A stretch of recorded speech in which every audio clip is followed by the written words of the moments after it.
Chapter 406. Go to watch net. Li Yundong turned his head and saw a Lincoln limousine driving up to the door. He said lightly, "I've been looking at luxury cars all day. Do you still want to provoke me?" But at this time, Feng Na and the others, who had already gone in, came out curiously and looked at the extremely cool Lincoln limousine. But in view of what had happened before, Feng Na and Cheng Cheng both shut their mouths tightly, for fear of provoking Li Yundong again. Go to watch net. But after a while, a young woman in business attire got out of the car. She walked to the back of the car and opened the door respectfully. Everyone's eyes widened as they saw a beautiful woman dressed in formal attire step out of the car.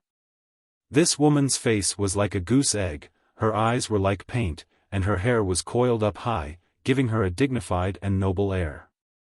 In particular, her every movement revealed the aura of a lady from a noble family, causing the surrounding people to click their tongues and sigh as they tried to guess her identity.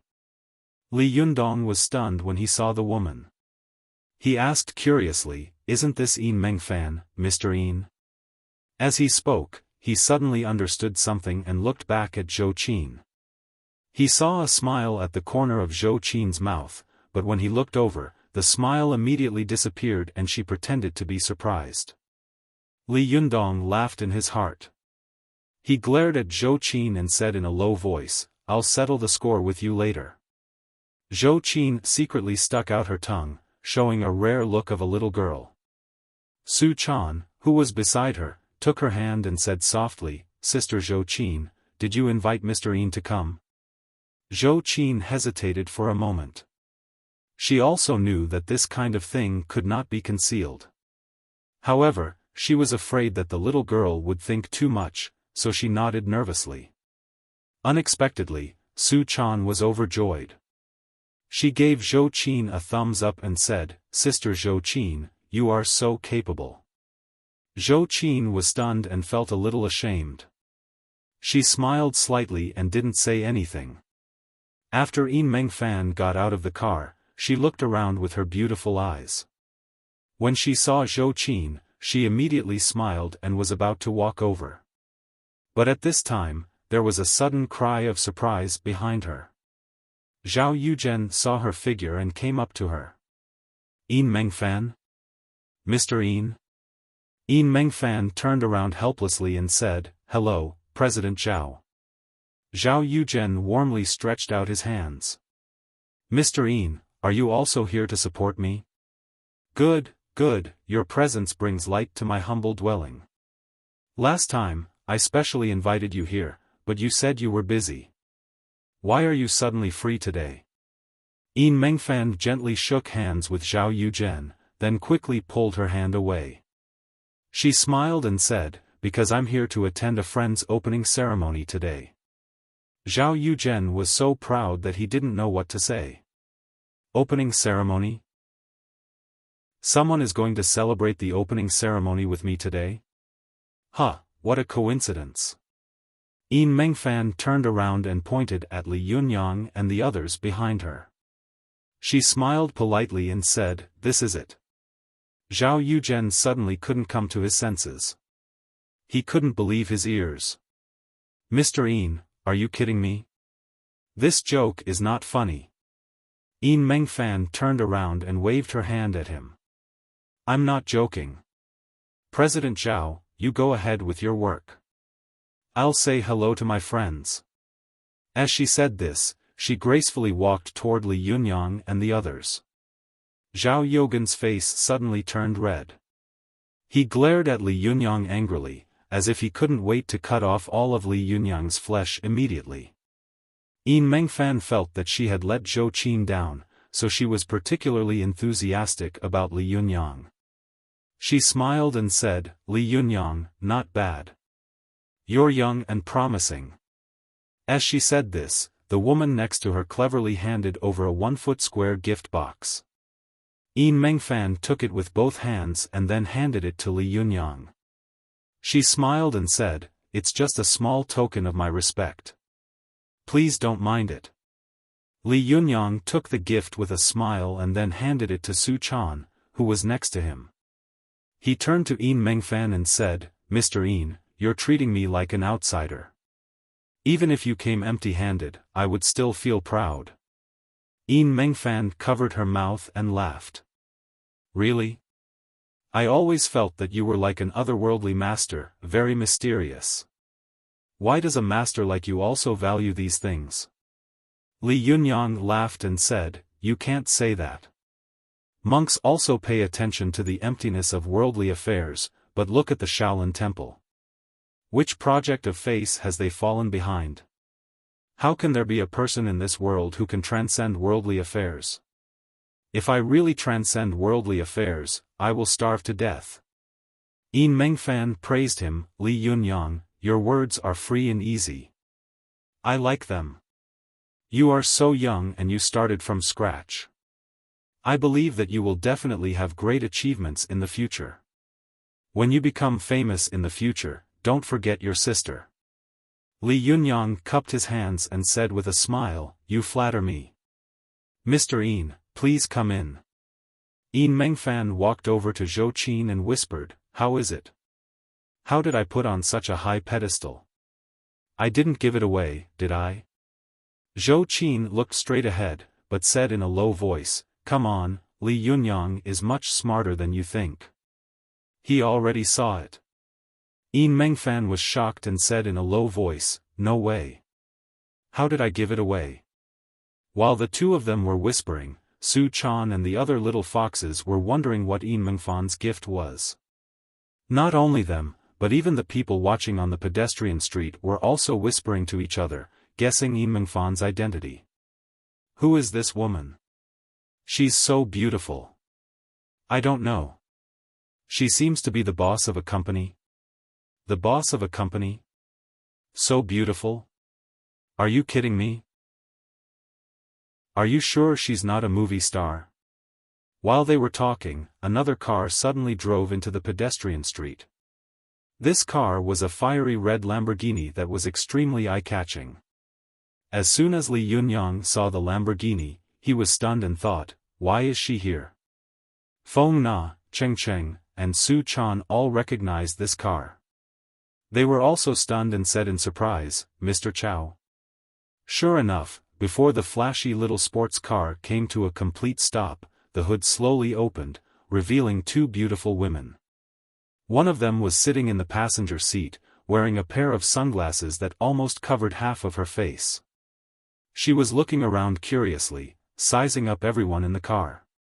The woman sitting in the driver's seat was also wearing a pair of sunglasses, but after she stopped the car, she looked in Li Yunyang's direction, then took off her sunglasses and looked at Li Yunyang with a faint smile, not saying a word.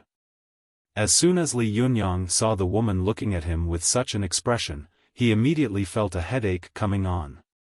He went up to her and said, "Mr. Chow, why are you here?" Chow Kefi was wearing a low-cut dress. She was dressed very solemnly, as if she was going to attend a large banquet.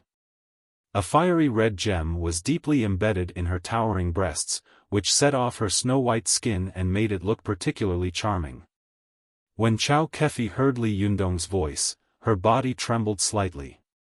She suddenly felt as if something very bright was about to gush out of her eyes. Fortunately, she had been in the entertainment industry and the business world for many years, and her emotional control had been extremely strong. She took a deep breath and forcibly stabilized her emotions.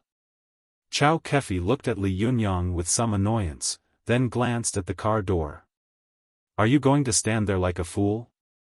Li Yunyang knew that it was really inappropriate for him to disappear without a trace without saying a word. What's more, he had caused a lot of trouble in the past, and Chow Kefi had helped him settle it. He felt a little guilty. Li Yunyang said with a smile, "Don't the doors of your car open automatically?"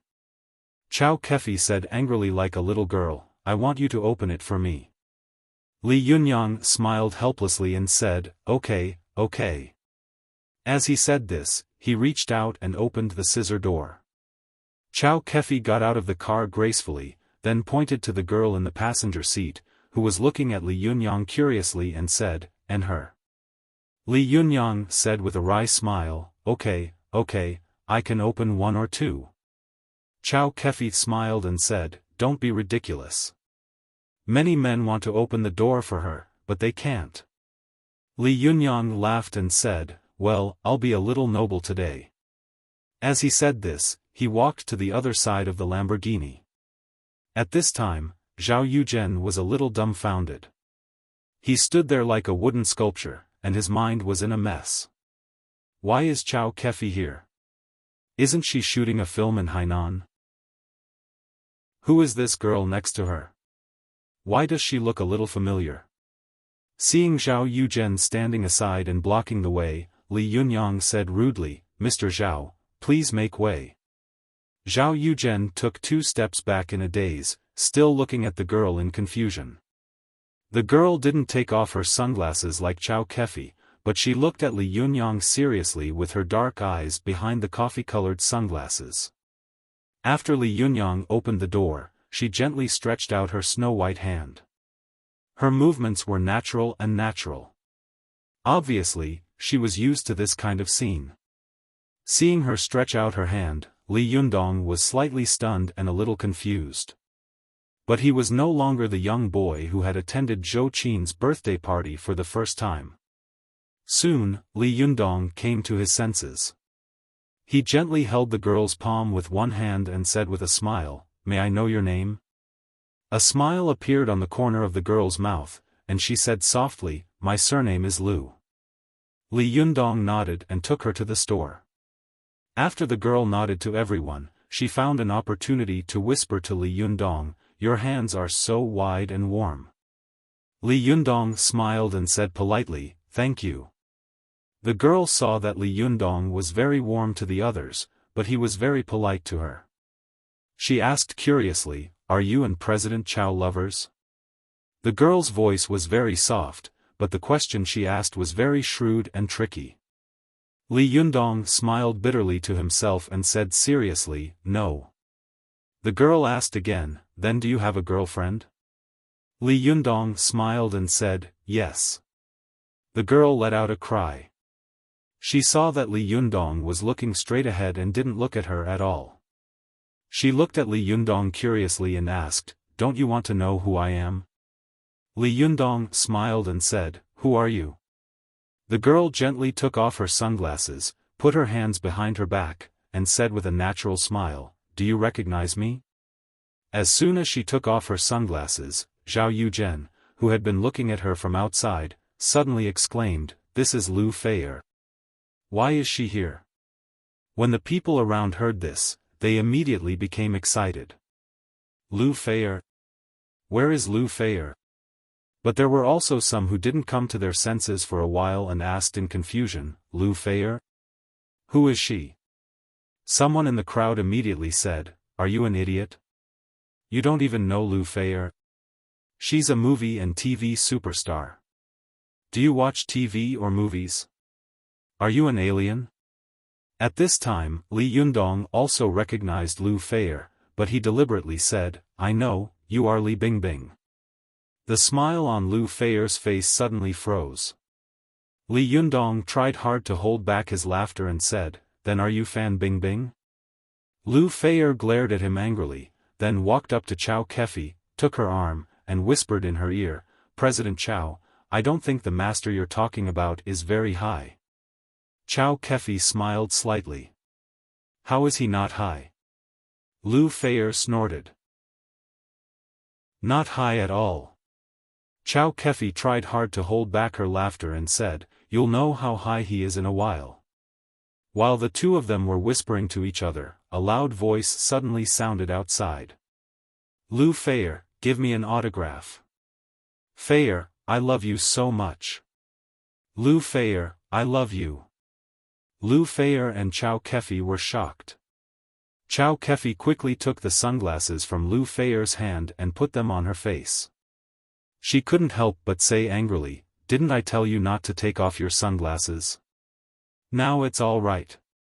Run for your life.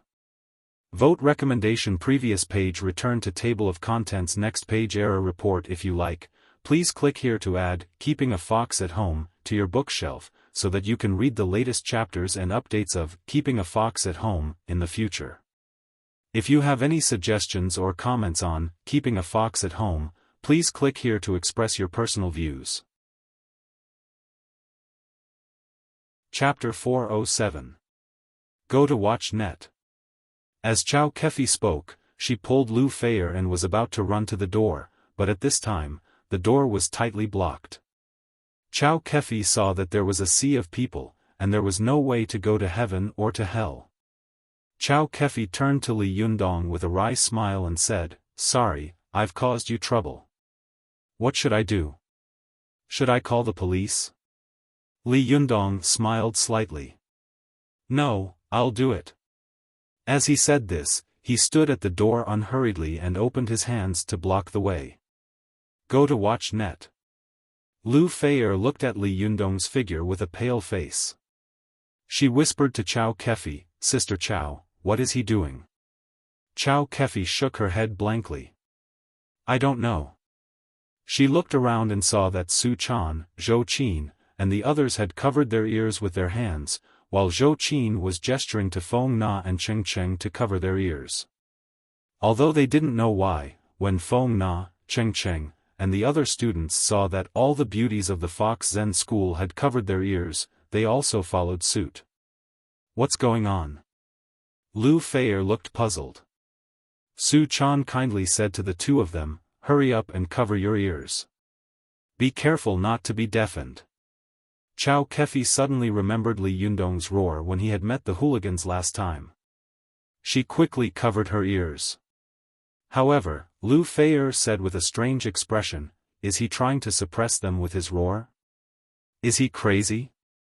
She pointed to the excited crowd outside and said loudly, "What's the use of this? Can his voice drown out so many people?" As she said this, she turned to Chow Kefi and rebuked, "Sister Chow, you've praised this person to the sky. How high is the sky?" "He is as high as the sky." "I don't know whether he is high or not, but I think he has a screw loose in his head." As soon as she finished speaking, Li Yundong, who was at the door, suddenly pinched his fingers and shouted a mantra in a low voice, "Hey!" The mantra Mahamudra not only hit people with a powerful handprint, but the mantra that gushed out also had an extremely strong deterrent and lethality. If it was shouted out in a loud and resounding voice, it could even instantly shatter people's liver and gall. In order not to cause any harm to these people, Li Yundong deliberately lowered his voice, making it sound low and deep.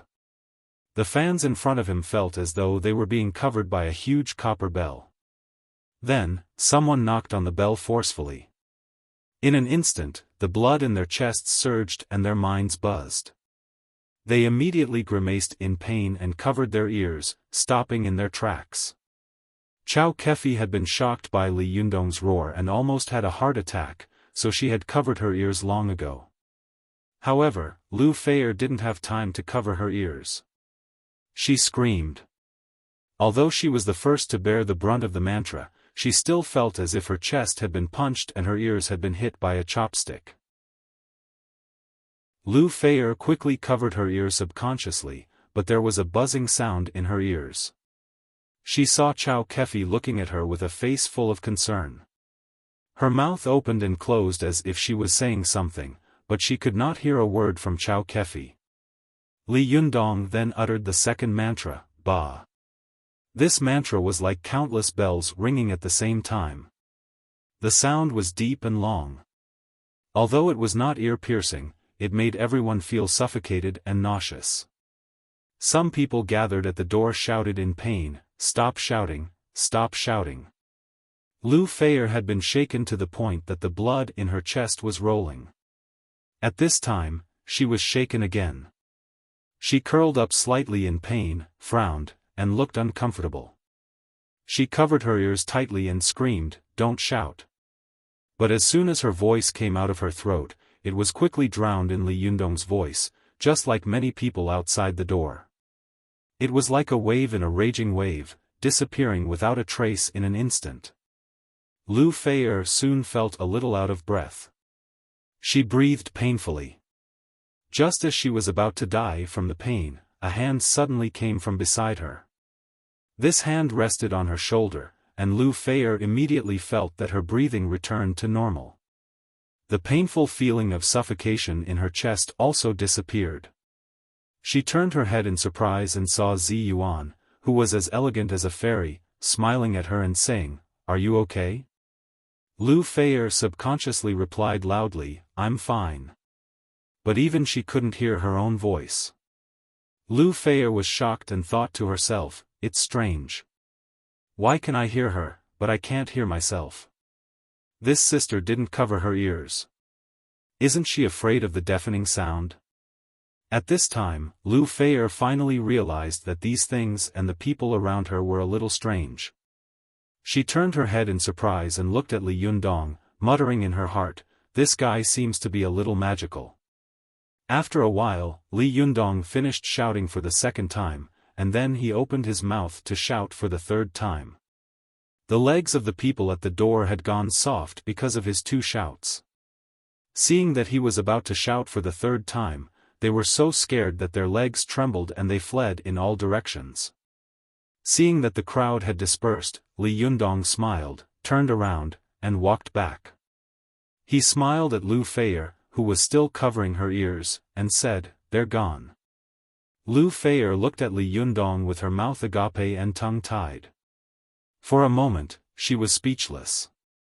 Zhao Yuzhen, who was standing outside the shop and covering his ears, also stared at Li Yundong's back in a daze. The buzzing sound of the mantra was still echoing in his mind. He looked around and found that the street, which had been crowded just now, had become empty. Some of the guests in Zhao Yogan's tea house, who were leaning against the windows, pointed at Li Yundong and whispered to each other. Zhao Yuzhen was still in a daze. A beautiful woman in a cheongsam came out of the shop behind him and whispered a few words in his ear. Zhao Yuzhen answered and said, "I'll go back now. I'll go back now." Just as he was about to turn around, he saw a policeman in uniform coming over. He pointed at the Lamborghini parked at the door and shouted, "Whose car is this? Hurry up and drive it away." Seeing this, Chao Kefi replied loudly, "It's my car. I'll drive it away now." Then, she turned to Li Yundong and asked, "Where's the parking lot?" Li Yundong spread his hands and said with a wry smile, "How would I know? How could a car-free person like me care about this kind of problem?" Zhou Qin pursed her lips and said with a smile, "President Chao, let me help you park the car." Chao Kefi was overjoyed. She threw the car key to her and said with a smile, "Thank you very much."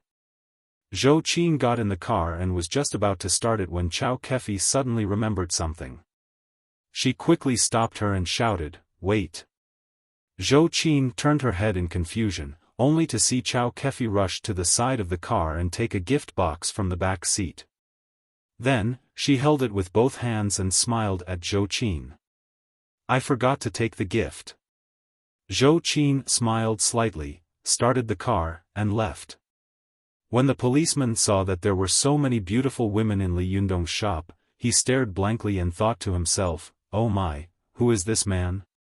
This scene is so exaggerated." Chao Kefi held the wrapped gift box in front of Li Yundong with both hands and said with a smile, "It's a small token of my respect. Please accept it, President Li." Li Yundong smiled and said, "President Chao, don't laugh at me." He took the gift box and handed it to Su Chan. Su Chan took it with a smile, and then happily ran to the side with the little foxes to guess what the gift in the box was. Although Chao Kefi had a lot to say to Li Yundong, she saw that there were more and more people in the shop at this time. It was not convenient for her to say anything even if she wanted to, so she forcibly suppressed her emotions, cupped her hands with a smile, and said, "I wish you a prosperous business and a great future." Li Yundong laughed and said, "Congratulations to you too." The arrival of Chao Kefi and Lu Feier finally made Li Yundong's opening ceremony look a little better. The classmates who had come to join in the fun all whispered to each other, "When I saw Wang Li just now, I thought that the opening ceremony across the street was very impressive." I didn't expect that Li Yundong would invite Lu Feier quietly. This is even more impressive. Yes, Li Yundong is awesome. He can even invite such a big shot and almost cause a commotion. Amazing, amazing. He deserves to be my idol. It's a pity that there are not many officials here. Otherwise, it would be even more lively. TSK, what are you talking about? How could Li Yundong know those officials? Besides, if the officials really come, what's the point? Hey, you don't understand, do you? How many officials come and what kind of officials they are? This reflects whether the background of the boss is strong enough or not, and whether the business will be good in the future. If you don't understand this, how will you survive after you graduate? Ah, Shixiang is right. I've learned a lot. While they were talking, another car suddenly drove in on the street. Everyone looked and saw that it was a Honda, but the license plate was from the provincial capital. At this time, Zhou Qin had also parked the car and returned to the shop. When she saw the license plate, she was stunned. Chao Kefi, who was chatting in the shop, looked out curiously. When she saw it, she was shocked and cried out, "Isn't this the car of the provincial party committee?" Lu Feier and Yin Mengfan, who had put on their sunglasses again, came over curiously to take a look. They were also stunned and said curiously, "Yes, it is indeed the car of the provincial party committee." "Who is it?" Li Yundong was also confused. He watched the car drive to the door, and then a short and fat middle-aged man got out of it. When Zhao Yuzhen, who was not far away, saw the middle-aged man, he suddenly shivered and cried out involuntarily, "Minister Wang?" Minister Wang looked back at him strangely and asked in confusion, "Do you know me?" Zhao Yuzhen greeted him with both hands excitedly. "Minister Wang, I went to the organization department of the provincial party committee once last year, but I didn't see you." "I'm Zhao Yuzhen." Minister Wang was stunned for a moment. Obviously, he didn't remember Zhao Yuzhen, but he still shook hands with him politely and reservedly. Then, he pulled out his hand and said, "Ah, it's you. Hello." Zhao Yuzhen asked excitedly, "Minister Wang, are you also here to attend the opening ceremony of the store today?" Minister Wang asked curiously, "Are you also opening here?" Zhao Yuzhen was stunned for a moment. "Also? What do you mean by opening here?" "Minister Wang, aren't you here to attend the opening ceremony of my store?" Minister Wang chuckled. "I'm sorry, I'm here to attend the opening ceremony of the store opposite you." As he spoke, he turned around, bent down to open the car door, and took out a gift bag. He walked up to Li Yundong and said with a smile, "Are you Li Yundong?" Li Yundong was at a loss.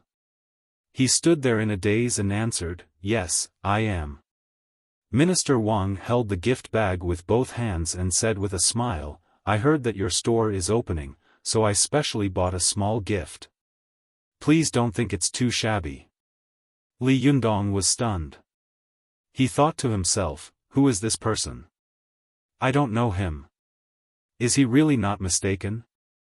Zhou Qin, who was standing to one side, saw that Li Yundong was in a daze and didn't know how to accept the gift. She hurried over, took the gift with both hands, and said with a smile, "Uncle Wang, you've gained weight again."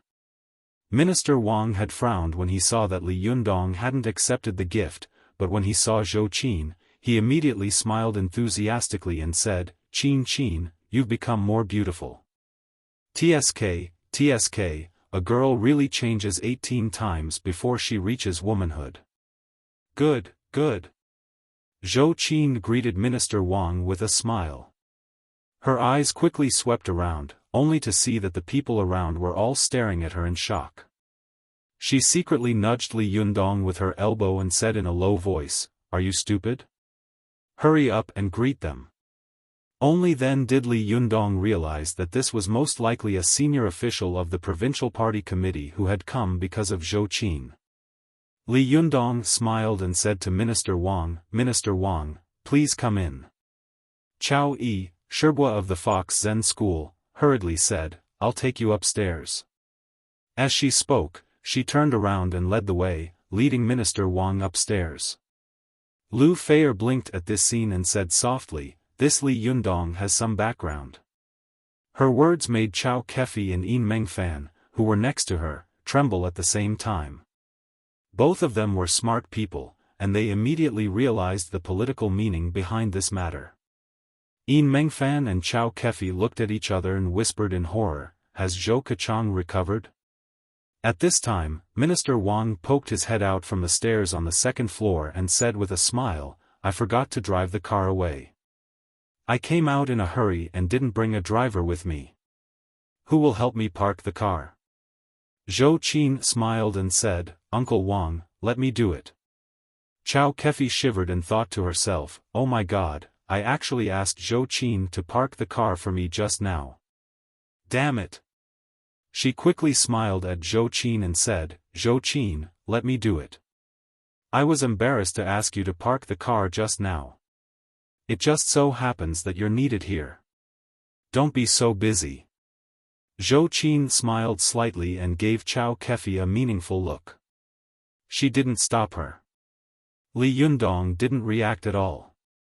He watched Chao Kefi drive away and whispered to Zhou Qin, "Hey, I don't know him. Why did he come to celebrate with me? Did you invite him?" The corners of Zhou Qin's mouth curled up slightly. She shook her head and said with a smile, "I didn't invite him. He came by himself." Li Yundong glared at her and said, "I don't believe you." Zhou Qin smiled and said, "I really didn't invite him.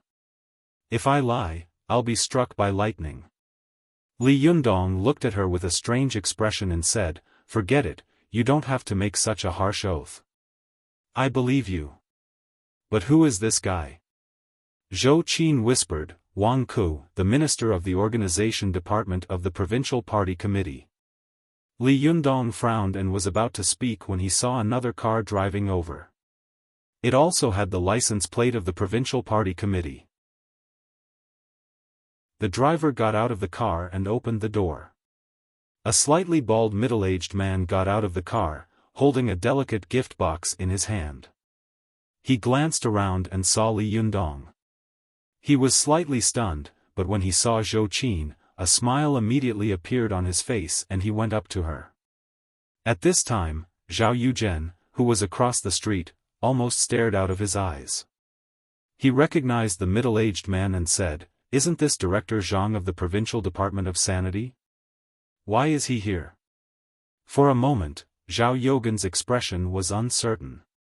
He was surprised and envious, and his eyes were so jealous that they almost popped out.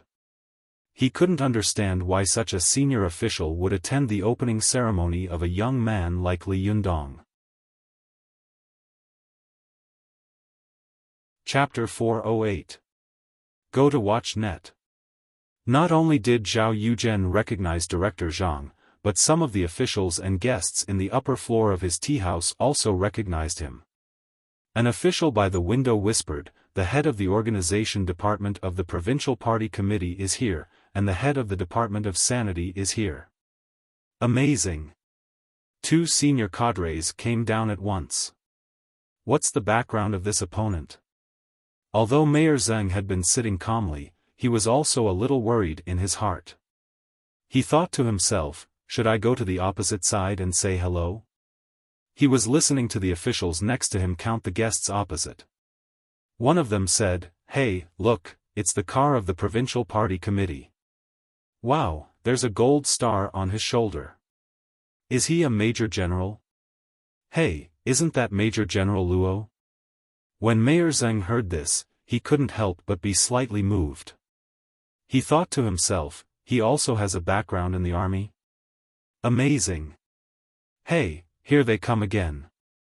This is the car of the Provincial Commission for Discipline Inspection. And behind them is the car of the Provincial Department of Cultural Affairs. Why are there so many provincial officials here? Who the hell are they? As the official cars passed by the door of Li Yunyang's tea house one after another, the guests sitting high in Zhao Yogan's tea house couldn't sit still. They all whispered to each other as if they were sitting on pins and needles. Go to watch net. Hey, do you want to go and have a look? Yes, there are so many bosses here. Can't you just go and say hello? What if he remembers you and gives you a hard time? What will you do then? Bah, do you think they know you? Hey, you can't say that. In China, isn't this the way to be an official? It's better to be careful. Stop talking. Let's see Mayor Zheng. If he goes, we go. At this time, Mayor Zheng was also a little shaken. While he was hesitating, the officials by the window suddenly exclaimed in unison. One of them stammered, "It's the car of the secretary of the provincial party committee. Mayor Zheng, come and see."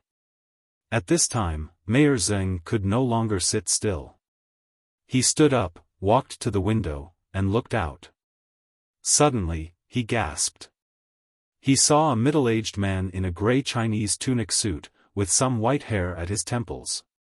This middle-aged man had a dignified face. It was Li Yuanhua, the secretary of the provincial party committee. It really is Secretary Li. Mayor Zheng turned his head and ran downstairs. After running a few steps, he steadied his footsteps and straightened his clothes before quickly walking down the stairs. When the other officials saw Mayor Zheng take the lead, they also looked at each other, got up, and went downstairs. The guests upstairs were not only officials in Tiannan City, but also some business celebrities and second-tier stars in the film and television industry like Wang Li. Li Yuanhua's eyes lit up, as if he was getting to know the boy in front of him again. He took a step back, looked at Li Yundong carefully, and then nodded slowly. Good. Well said. Li Yuanhua looked at Li Yundong seriously and said, I've rarely seen a young man who can keep his composure like you. No wonder Lao Zhou is full of praise for you. As he said this, he looked at Su Chan, Zi Yuan, and the others behind Li Yundong and suddenly smiled. He said that you are good at everything, but you are a little unlucky, which is not very good. After that, he laughed heartily, and his voice was straightforward and cheerful. Seeing that Li Yuanhua was standing at the door and talking endlessly, refusing to go in, Zhou Qin hurriedly came over and grabbed his arm, saying, Uncle Li, are you finished? The people behind can't get in. Li Yuanhua looked back and saw that there were indeed a few cars behind them, unable to get in. However, when they saw that the car in front of them was the number 1 car of the provincial party committee, they didn't dare to press the horn to urge them. They could only obediently block the way, not daring to make a sound. Li Yuanhua couldn't help laughing. Okay, let's go in and talk. Just as he was about to move, he heard a surprised and anxious voice behind him. Secretary Li, please wait. Li Yuanhua frowned secretly. He looked back and saw Mayor Zheng of Tiannan City trotting toward him. Mayor Zheng's previous restraint was gone. His face was full of excitement, and he rushed forward, stretched out his hands, held Li Yuanhua's hand, and shook it hard. Secretary Li, why didn't you tell us in advance that you were coming to Tiannan City? We didn't even entertain you when you came. How can we, your subordinates, stand this? With a polite and reserved smile on his face, Li Yuanhua chuckled and said, It turns out to be Zheng. You don't have to be so polite. Mayor Zheng said excitedly, No. Secretary Li is so busy, but you still took the time to come to our Tiannan City to guide the work. This is our city's. Li Yuanhua didn't wait for him to finish and interrupted him. Zheng, you've said too much. I came out incognito today. I'm neither here to inspect the work nor to guide the work. I'm just here to attend the opening ceremony of a young man. Mayor Zheng looked at Li Yundong and said with a smile, I could tell at a glance that this young man was talented and had an extraordinary bearing. Now that I see it, he is indeed not an ordinary person. Li Yundong smiled slightly. He didn't expose Mayor Zheng's words, but just shook hands with him politely and said with a smile, "Mayor Zheng, you flatter me." Li Yuanhua chuckled and asked Mayor Zheng, "Zheng, where do you eat?" Mayor Zheng shivered and immediately said with a smile, "Of course, wherever the leader is, we, as subordinates, will be." Li Yuanhua smiled at Li Yundong and said, "Shaoli, do you have so many seats here?" Li Yundong said without hesitation, "Yes, of course."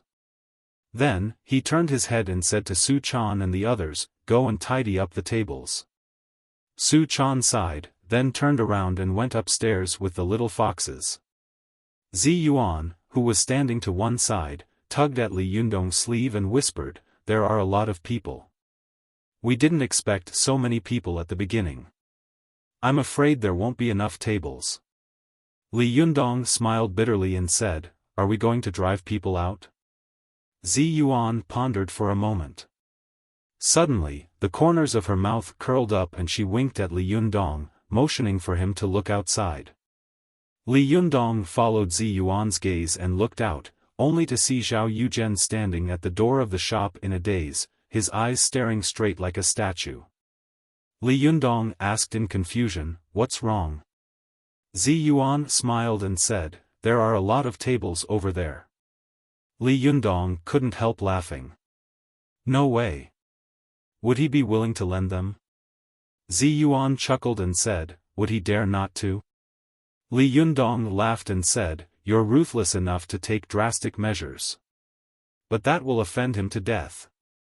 Zi Yuan smiled faintly and said, "He's finished. Don't you know that it's human nature to push a wall when it's down?" After she finished speaking, she saw almost every respectable person in Zhao Yogan's teahouse rushing out. They wanted to go up to Li Yuanhua and say hello to him. Even if they didn't speak, it would be good to show their faces in front of him. But at this time, the smile on Li Yuanhua's face had disappeared. His face was dignified, making people afraid to approach him. He said to Zhou Qin, who was next to him, "Qin, your father asked me to tell you that he has already taken office and can't come to celebrate the opening ceremony of you and Li Yundong, so he asked me to send you a gift. I've said so much just now that I've forgotten it." As soon as he said this, the people around him were shocked and thought to themselves, "Sure enough, Zhou Kachang has risen again. The Zhou family has turned over a new leaf. No wonder so many high-ranking officials and nobles have come." As Li Yuanhua spoke, his driver next to him was very clever and handed him 2 red envelopes with gold characters. Li Yuanhua took them and solemnly handed them to Li Yundong, saying, "This is a little token of our appreciation. Please don't dislike it. The gift is light, but the meaning is heavy." Li Yundong looked at the 2 red envelopes and hesitated for a moment. "Are you kidding me? The secretary of the provincial party committee is giving me a red envelope? Are you kidding me?"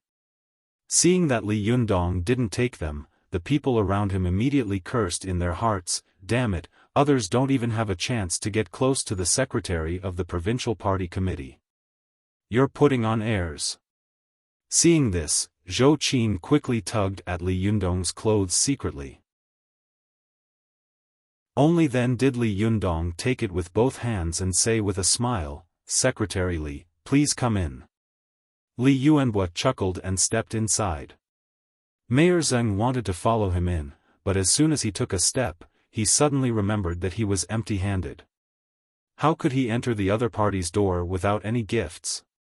Mayor Zheng quickly turned around and called his driver. The driver quickly took a gift box out of the car and handed it to Mayor Zheng. Mayor Zheng secretly wiped his sweat and thought to himself, "Fortunately, there are some gifts for my subordinates in the car. Otherwise, today would be embarrassing." Mayor Zheng held the gift in front of Li Yundong and said with a smile, "Little brother, please don't dislike it." Seeing that a dignified mayor was actually offering a gift with both hands, Li Yundong laughed in his heart, but he didn't make things difficult for him. He just smiled and said, "I don't dare. It's an honor for Mayor Zheng to come here. Please come in." Mayor Zheng was still a little nervous. He had been in the officialdom all year round. How could he not see the dirty relationship between Zhao Yuzhen and Li Yundong? He was afraid that he would be hated by this mysterious young man because he had taken the wrong side, but now it seemed that he was very magnanimous. Mayor Zheng was overjoyed and thought to himself, this young man is really smart. Not bad, not bad. Mayor Zheng walked inside with a smile. Zhao Yuzhen, who was outside the shop, looked at him eagerly. He stretched his neck, but Mayor Zheng didn't look back. Zhao Yougen's heart was bleeding with hatred, but he hated Mayor Zheng's ruthlessness. He didn't dare to hate Li Yundong anymore. At this time, he had completely understood that he had kicked an iron plate this time. He had provoked someone he absolutely couldn't afford to provoke. In Zhao Yougen's mind, he was thinking about a few questions over and over again. Why did the Zhou family suddenly change its situation overnight? Why did I provoke Li Yundong? In China, offending an official was more terrible than offending the king of hell, especially a local businessman like him. Unless he could abandon his family and run away, it would be easier for them to kill him than to crush an ant. The more Zhao Yuzhen thought about it, the colder and more afraid he became. Although the sun was shining high above his head, he felt as if he were in an ice cellar, and his whole body was extremely cold. Behind him, the beauties in Cheongsams who had witnessed everything looked at Zhao Yougen's somewhat miserable back and sighed to themselves. Some of them looked back at the deserted tea house, and then at the tea house across the street, which was full of guests. They all sighed to themselves, the ups and downs are too fast. At this time, Li Yundong suddenly glanced at the tea house across the street and then at Zhao Yuzhen. He suddenly smiled at Zi Yuan and said in a low voice, "You're right." Zi Yuan was also busy greeting the endless stream of guests. She asked in confusion, "What's wrong?" Li Yundong smiled slightly and said, "I watched him build a vermilion building, entertain guests, and watch his building collapse." Only then did Zi Yuan understand that Li Yundong was talking about Zhao Yuzhen across from her. She smiled meaningfully and didn't say anything. Li Yundong sighed and said, "Look at his upstairs full of guests, look at his front door. What is retribution? This is retribution. See." Chapter 409. Go to watch net. Zhao Yuzhen stood there in a daze with remorse, but Li Yundong was so busy at the door that he was out of breath. Especially after the governor visited Li Yundong's shop, the news spread throughout the officialdom of Tiannan City in an instant. Almost all the officials were driving to Li Yundong's shop. For a time, there was a lot of traffic in front of Li Yundong's shop. Li Yundong just nodded and smiled, but his cheeks were a little sore. Watch net. 7 K.O.M. Su Chan and the others' hands were a little weak after receiving so many gifts. At first, they were excited, then numb, and then even a little impatient. The little girl muttered, "Where should we put so many things?" At the side, Chow Kefi covered her mouth and laughed, "If it really doesn't work, just pile them in my car first." Su Chan turned around and looked at the mountain of gifts. Then, she sighed and said, "Fine. This is the only way." Chow Kefi said with a smile, "Come on, it was quiet just now. Isn't it good that it's lively now?" Only then did Su Chan laugh. She raised her head proudly and said, "Humph, my Yundong is the best." Lu Feier suddenly came up to Chow Kefi and whispered, "Sister Chow, shall we sit down? If you don't take a seat now, there won't be any seats left." Only then did Chow Kefi realize that the upper floor was already full of people. There was a hubbub of voices, and the sounds of officials greeting and cozying up to each other could be heard everywhere. She secretly covered her mouth and laughed. "Li Yundong, how is this a tea house? This is clearly a restaurant." Lu Feier also whispered, "This Li Yundong has a very strong background." Almost half of the officials of Tiannan City, the provincial party committee, and the provincial government are here. It's so scary. Chao Kefi quietly pointed at Zhou Qin and whispered, "You don't know her, do you?" Lu Feier also noticed Zhou Qin, a girl with extraordinary temperament and excellent appearance. Especially when Li Yuanhua talked to her just now, it made people feel awe of her identity. Lu Feier whispered, "The son of an official?" Chao Kefi nodded slightly and whispered, "Do you remember the girl I told you about who jumped off a building for a boy?" Lu Feier's eyes lit up. Could it be her?" Chao Kefi whispered, "Of course." Lu Feier asked curiously, "Didn't you say she was paralyzed? Why does she look fine to me now? Moreover, I always feel that she is different from ordinary people. She seems to be someone who has practiced martial arts. Her eyes are sharp, and she stands like a pine tree." The expression on Chao Kefi's face faded a little, and there was a flash of sadness in her eyes. She said softly, "I don't know what happened after that, but I think it should have something to do with Li Yundong." Lu Feier asked in confusion, "What does it have to do with him?" Chao Kefi laughed and said, "Did you forget that I told you that he cured my illness? My life was saved by him." Lu Feier giggled and said, "So Sister Chao is going to devote herself to me?" Chao Kefi's ears turned red and she glared at Lu Feier. "Nonsense. Come on, let's go upstairs. I wonder if there are still seats upstairs." The two of them were whispering. At this time, Chao Kefi raised her head and looked upstairs, only to see 3 pairs of eyes staring at her. It was Chao Yi, Zhuang Yiting, and Lu Yuehong. Chao Kefi saw that the 3 of them were staring at her with their eyes wide open and full of shock. She was stunned and smiled politely at them. Then she lowered her head and muttered to herself, "These 3 people know me?" She felt strange in her heart, but she quickly threw the matter to the back of her mind. At this time, Li Yundong was also busy and shouted to Chao Kefi and the others, "President Chao, I won't greet you anymore. You can find a seat for yourselves." Chao Kefi smiled at him and then said hello to Yin Mengfan, "Hey, President Yin, shall we go upstairs?" Yin Mengfan seemed to have just woken up from a dream. She responded and looked at Zhou Qin with a complicated look, then at Li Yundong. Then, she went upstairs with Chao Kefi. As soon as they went upstairs, they saw Li Yuanhua and the others standing in front of a wooden carving on the 2nd floor with their hands clasped behind their backs, praising it and commenting on it. "Not bad. The knife is vigorous and powerful, and the knife technique is elegant and otherworldly. It's a good foundation." Li Yuanhua kept nodding, his face full of admiration. Chao Kefi, Yin Mengfan, and Lu Feier also glanced at it from the side. They saw that it was a piece of catalpa wood that was nearly 2 meters long and about 2 feet wide. It was carved with a picture of the 8 immortals crossing the sea. The relief on it was vivid and lifelike, as if the 8 immortals would walk down from the wood carving in the next second. Chao Kefi and the others were all knowledgeable people. Their eyes immediately lit up and they praised, "Good, it's really a wonderful work." Lu Feier asked curiously, "Which master did this? It's so beautiful." At this time, Ruan Hongling, who was busy upstairs, heard them and said proudly, "It was carved by my Shiji." "Your Shiji?"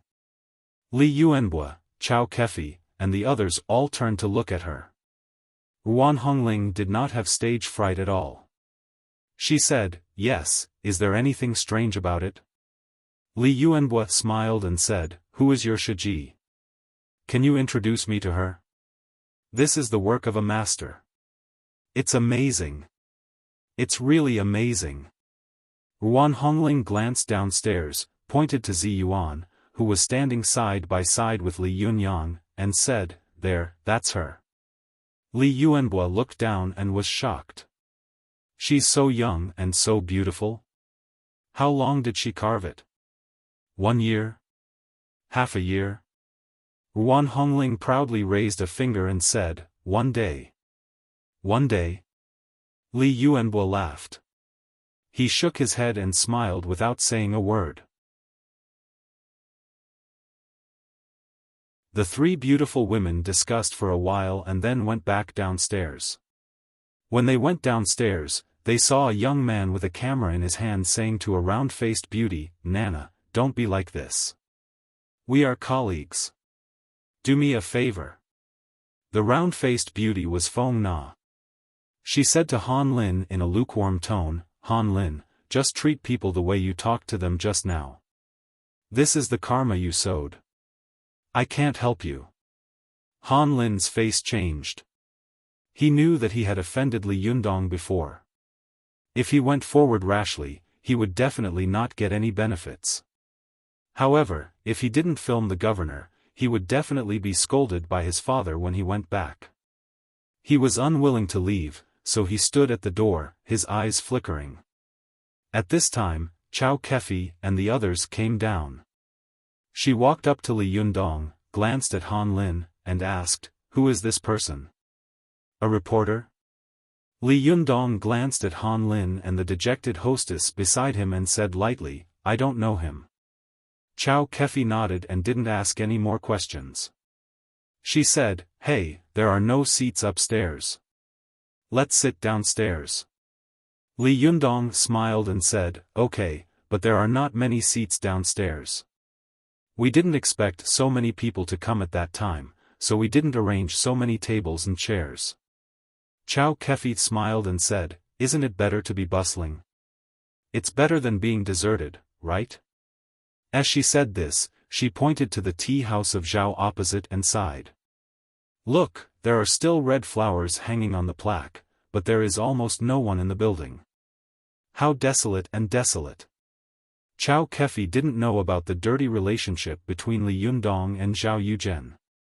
Her words were unintentional, but Li Yundong and the others were listening attentively. Li Yundong and Zi Yuan looked at each other and smiled. There was a tacit understanding between them. Zhou Qin, who was standing to one side, suddenly sneered and said, "There must be more guests coming later. These tables and chairs are probably not enough. I'll go to the opposite side and borrow some." At this time, Su Chan was coming down from upstairs. The little girl, who wanted to see the world in chaos, had long hated this disgusting guy opposite her. When she heard Zhou Qin's words, she immediately jumped over with joy, clapped her hands, and said with a smile, okay, I'll help you get them." Zhou Qin was encouraged by Su Chan. Without waiting for Li Yundong to agree, she turned around and left. Even when Li Yundong called her from behind, she pretended not to hear him. Su Chan, who had caught up with her, took her arm and asked in a low voice in confusion, "Sister Zhou Qin, Yundong is calling you. Why are you ignoring him?" Zhou Qin tilted her head and said to Su Chan with a smile, "Master is the most soft-hearted. He must have wanted to punish this guy for a long time, but there are so many people here, so it's not convenient for him to say anything. So as long as I turn around, I won't be able to help him vent his anger." Su Chan suddenly understood. She giggled and said, "You're right. We'll empty his shop later." Zhou Qin pursed her lips and smiled. "We won't empty it. We have no place to put it. Just teach him a lesson." While they were talking, the two of them had already walked into Zhao Yogan's tea house. They walked to the door and went straight in, as if they hadn't seen Zhao Yuzhen at all. When they saw the tables and chairs, they moved them up. Both of them were cultivators and had great strength. It was easy for them to hold a heavy mahogany table with one hand. The beautiful women in Cheongsam in the tea house were stunned. When they reached the door, a beautiful woman chased after them and said, "Hey, what are you doing? This is ours." Zhou Qin didn't even look at her. She just squinted at Zhao Yuzhen and said coldly, "Mr. Zhao, we don't have enough tables and chairs. We want to borrow some from you. You won't be so stingy as to refuse us, will you?" Su Chan also added fuel to the fire. "That's right. Your place is deserted and there aren't many people. It's a waste to leave it empty. Why don't you let us use it? Zhou Qin gave Su Chan an appreciative look, and Su Chan also gave Zhou Qin a thumbs up in return. The two girls winked at each other and completely ignored Zhao Yuzhen. Zhao Yogan's face turned blue and red. He wanted to say no, but he really didn't have the confidence to do so. He swallowed hard, squeezed out a smile, and said bitterly, "It doesn't matter. You can take it." Humph. Zhou Qin and Su Chan raised their heads at the same time and arrogantly carried the tables and chairs back, as if they were generals returning to the court with their spoils of war. Li Jiandong and Zi Yuan looked at the two of them. One smiled bitterly, while the other chuckled.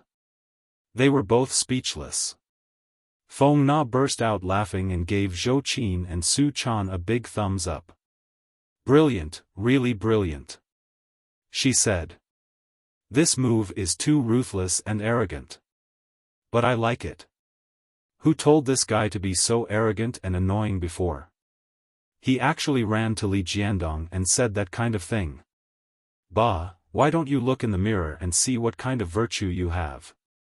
However, Li Jiandong deliberately kept a straight face and pretended to be angry. "Don't you know that you are taking advantage of others' difficulties? They are already miserable enough. The guests who came to support us have temporarily changed sides. Why do you have to sprinkle salt on their wounds?" Most of the people downstairs had seen how Zhao Yuzhen had humiliated Li Jiandong with their own eyes. They looked at each other, as if they didn't understand why Li Jiandong was speaking up for Zhao Yuzhen. While they were wondering, Li Jiandong's face suddenly relaxed. He said slowly, "Although I despise this kind of behavior, as a bystander, I still feel very good watching it." At the end of his sentence, he burst out laughing. Zhou Qin and Su Chan looked at each other and smiled. They carried the tables and chairs inside valiantly and energetically. The other students of Tiannan University who had come with Cheng Cheng also went to help, laughing. Feng Na scolded Li Jiandong with a smile. "Li Jiandong, what you said just now was really unkind. Do you mean that you are the good guy, and Zhou Qin and Su Chan are the bad guys?" Zhao Yuzhen, who was sitting opposite, clearly heard Feng Na's words. He felt as if his heart was being squeezed fiercely, and a stuffy feeling was suffocating in his chest, making him so uncomfortable that he could hardly breathe. He was angry, afraid, hateful, and wronged. As the boss of a company, how could he be humiliated like this? How could he bear it? It was bad enough that the other party had stolen his limelight, but he had even stolen his guests. Not to mention the guests, they even wanted to take away the tables and chairs in his shop. This was not the way to bully others. The more Zhao Yuzhen thought about it, the more painful and sad he became. Finally, he couldn't help but howl. Hearing Feng Na's words, Li Jiandong chuckled. Just as he was about to speak, he suddenly heard Zhao Yuzhen cry. He turned his head and saw Zhao Yuzhen kneeling on the street with tears streaming down his face. He cried loudly, "Oh my God, I've seen bullies, but I've never seen such a bully."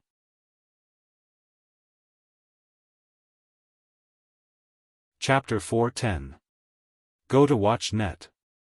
In Zhao Yogan's opinion, Li Yundong was just a poor student who had raised some money to open such a shop. As long as he casually played with him, it wouldn't take long for this annoying boy to collapse and go bankrupt. Zhao Yuzhen was afraid that Li Yundong would break down and go bankrupt. Go to watch net. 7 KOM. It was out of this mentality that the waiters Zhao Yuzhen hired were all beautiful women with high salaries that made people envious. At first, these beauties in Cheongsam thought that they had met a generous boss, especially when the opening ceremony had been very lively and glorious. Just now, the tea house of Zhao had been full of friends and it had been very lively. The mayor had also come in person. Naturally, they felt honored and proud, so they walked with their heads held high. But for some reason, after their boss ran over to the other side and threw some harsh words at them, the whole situation changed. Their side, which was full of friends, suddenly became deserted, and the other side, which was deserted, suddenly became a boiling cauldron of voices. This was the ups and downs of life. The beauties in Cheongsam felt that their shop had been robbed of the limelight by the other side, which was already very embarrassing and depressing. There was probably nothing more embarrassing and depressing in life than being suppressed by the other side. But soon, something even more depressing happened. The other side actually came to their shop to move tables and chairs, as if they were moving their own things. This was equivalent to a prostitute being prostituted. Not only did the customer not pay, but he also robbed the prostitute. This was 2F** king ridiculous. But soon, the beauties in Cheongsam found that the most embarrassing thing was not that they were robbed after being prostituted, but that their boss was kneeling on the street and crying loudly. At this time, the beauties in Cheongsam almost broke down. Some of them even whispered in private, "Is the opposite side still hiring waiters? I want to go there." "Me too. It's so embarrassing to stay here. The boss opposite is young and handsome, and he has such a strong background. Alas, I'm willing to pay for it." Pay for it? Wake up, look at how many beauties there are around him. You won't get your turn even if you queue for 100 years. These beauties in Cheongsam's were secretly pointing at Zhao Yuzhen behind him. Li Yundong and the others on the opposite side were also looking at Zhao Yuzhen and whispering. Li Yunyang looked at Zhao Yuzhen and suddenly frowned. He said in a low voice, "Have we gone too far? Too much?" Feng Na snorted. This kind of people bully others when they're in power, and pretend to be pitiful when they're out of power. Humph, if you ask me, it's not too much at all. All I did was move 2 tables and chairs. If it were me, I would empty his shop. Then tear down his building. Her sidekick, Cheng Cheng, nodded vigorously. Yes, yes, yes. Good idea. Li Yundong smiled and said, "You two guys are really enjoying the show." Zi Yuan also smiled and said, "Yes, this guy is finished. There's no need to deal with him anymore. Aren't you afraid of lowering your own status? Moreover, where it is possible to let people off, one should forgive and forget." At this time, Zhou Qin and Su Chan, who had put down the table and chairs, also came over. The little girl clapped her hands and snorted. "Are you going to let him go just like that? He got off lightly. This guy has been going against us for more than 10 days. A smile appeared at the corner of Zhou Qin's mouth. "It doesn't matter. There will be plenty of opportunities to deal with him in the future. It's good to let him play with him slowly." Li Yundong looked at her helplessly and said, "Is this your true colors?" Zhou Qin smiled slightly, lifted her long black hair, and said lightly, "I just want some people to know that whoever wants to bully us must pay the price. Master, if it's not convenient for you to do something, then let me do it." Li Yundong shook his head with a wry smile. He opened his mouth and was about to speak when Feng Na, who was beside him, persuaded, "Oh, hurry up and let President Chao and the others sit down. They've been waiting for a long time." Only then did Li Yundong find that Chao Kefi, Yin Mengfan, and Lu Feier were looking at them in shock. Li Yundong quickly smiled and said, "President Chao, you can sit anywhere you want." As he spoke, Li Yundong pointed to the tables and chairs that Zhou Qin and Su Chan had brought back and said with a smile, "Would you like to sit here?" Chao Kefi quickly waved her hand and said with a smile, "No, no, these are your trophies. We can't sit here." She pulled Lu Feier and Yin Mengfan to a table next to them and sat down. Li Yundong smiled and didn't insist. After a while, the upper and lower floors were full of people. Zi Yuan whispered to Li Yundong, "Can we start the opening ceremony?" Li Yundong nodded and said, "Okay." Zhou Qin also said, "Then let's invite Uncle Li to cut the ribbon for us." Li Yundong asked curiously, did we prepare for this? Zhou Qin also smiled and said, it's temporary. It just so happens that there are red silk and satin in the store that hasn't been used up yet. We can make do with it temporarily. Li Yundong thought for a moment and said to Su Chan, Chaner, you will be the MC. You will be responsible for carrying the plates later. Su Chan blinked her eyes. Carrying what plates? Li Yundong smiled and scratched the tip of her nose. Nonsense, didn't you see how they did it at the beginning? Can't you do the same? Su Chan suddenly understood. She giggled and said, I see, then I will go and prepare. Li Yundong patted her head intimately and said, don't make any mistakes. Su Chan answered obediently, I know. After that, she turned around and ran into the storage room of the tea house. Li Yundong then said to Zhou Qin, you, Feng Na, and Cheng Cheng go and prepare the red silk. I will invite Secretary Li down later. Zhou Qin nodded to Feng Na and Cheng Cheng, then turned around and left. Li Yundong smiled and said to the other students who had accompanied Cheng Cheng, everyone, take your seats. Don't stand at the door with me. If you don't know better, you will think that you are my bodyguards. The students of Tiannan University laughed and sat down on the first floor one after another. After Li Yundong made arrangements, he whispered to Zi Yuan, will you cut the ribbon with me later? Zi Yuan asked curiously, why did you suddenly make such an arrangement? Li Yundong smiled and said, if it weren't for you, this tea house wouldn't have been able to open at all. According to the shares, you have at least 35% of the shares, I also have 35%, and the others will share the remaining 30%. She shook her head and refused, saying, Li Yundong, since you also know that this 100% is a whole, then you shouldn't say such a thing. If any one of them is missing, it will be incomplete. Think about it, when we are competing with others in the tea art competition, will it be okay without Su Chan? Will it be okay without Hongling? If I am the only one cutting the ribbon, they will have their own thoughts even if they don't say it.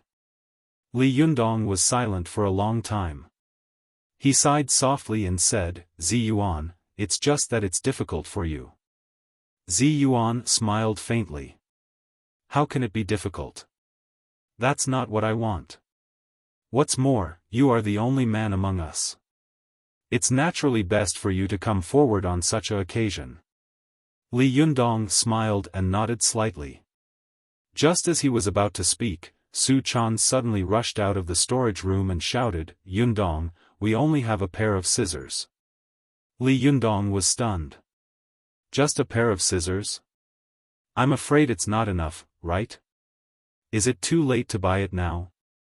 Su Chan blinked her eyes. I don't think it's too late. Li Yundong thought for a moment and said, find something else to replace it with. A living person can't be suffocated to death by peeing. Su Chan nodded and turned to leave. At this time, Zhou Qin, Feng Na, and the others also took out a red ribbon that was more than 3 meters long. Zhou Qin asked, is this long enough? Li Yundong nodded and said, it's enough. Zhou Qin, go and ask Secretary Li to come down. Let's start cutting the ribbon. Li Yundong said to the little foxes, you guys are responsible for setting off the firecrackers. When the little foxes heard this, they were immediately overjoyed. They ran to the storage room and pulled out a few bundles of firecrackers. Li Yundong said to them, hang them on the roof.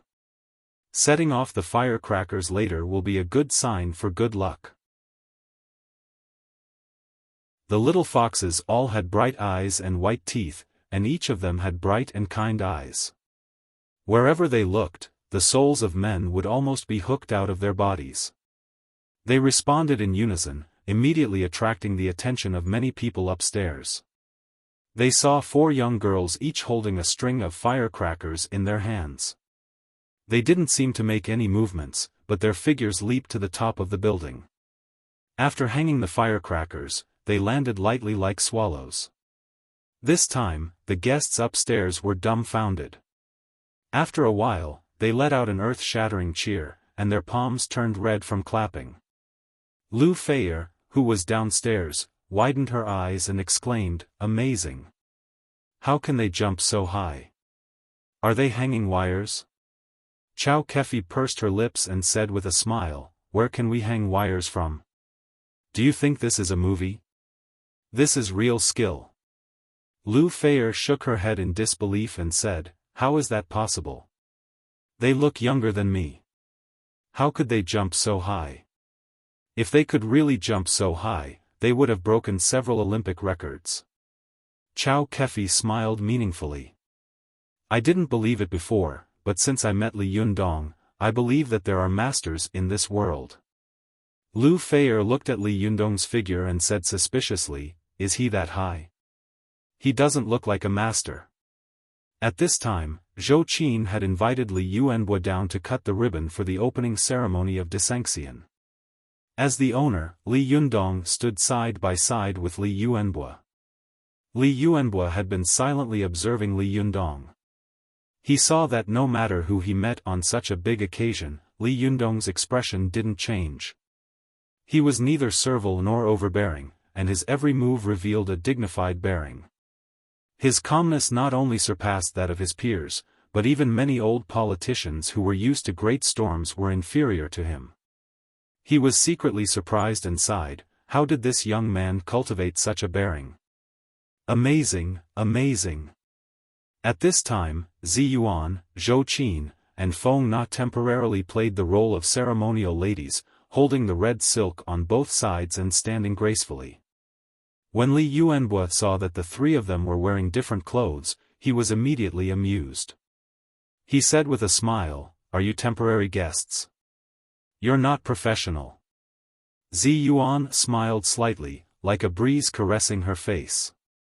Feng Na was a little nervous.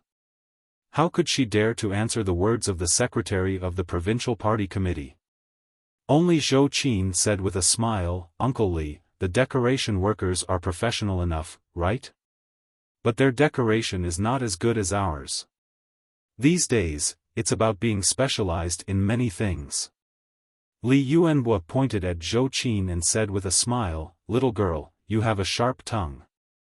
Then, he said to Li Yundong with a smile, "Shaoli, you want me to cut the ribbon, but where are the scissors?" Li Yundong smiled bitterly and said, "I'll be right there." Then, he turned his head and shouted into the storage room, "Su Chan. Have you found it? I'm coming, I'm coming." Before Su Chan appeared, her voice floated out from inside. Not long after, she hurried out with a plate covered with 2 pieces of red cloth. Li Yuanbo saw that Su Chan was beautiful and charming, especially when she was in a hurry. He couldn't help laughing and said, "What a beautiful girl. Don't worry, don't fall." Su Chan glanced at Li Yuanbo and smiled. She raised the plate and said, "Secretary Li, please remove the red silk cloth on the right." Li Yuanbo saw that there were 2 pieces of red cloth on the plate. He smiled and said, "Oh, what custom is this?" As he said this, he lifted the red silk cloth and saw a pair of scissors lying inside. He picked it up with a smile. Su Chan brought the plate back to Li Yundong and kept winking at him. Li Yundong felt strange when he saw Su Chan's strange behavior, so he asked in a low voice, "Chaner, what's wrong with you?"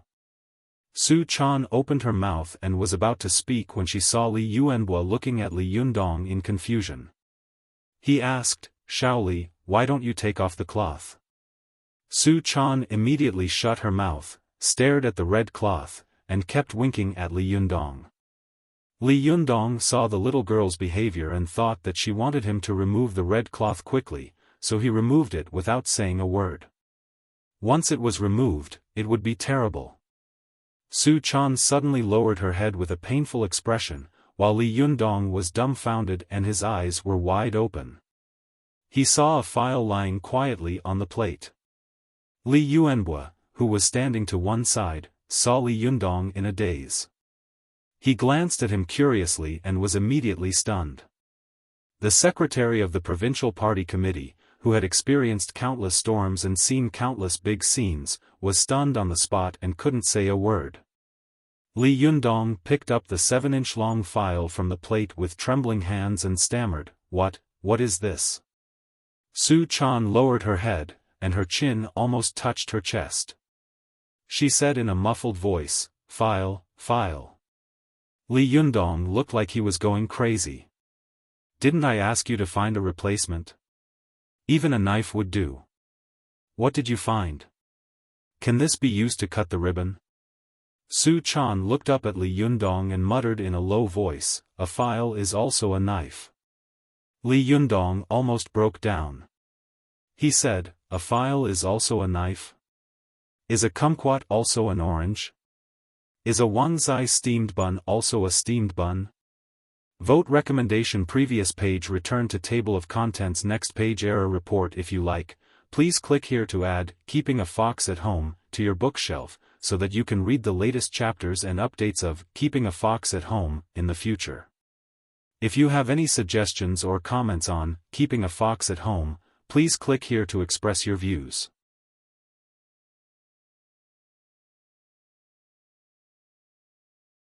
Chapter 411. Go to Watch Net. Zhou Qin, Zi Yuan, and Feng Na, who were serving as the etiquette girls, were embarrassed and wanted to laugh at the same time. Go to Watch Net. 7 KOM. However, they didn't dare to laugh at the scene in front of them, so they had to force themselves to hold it in.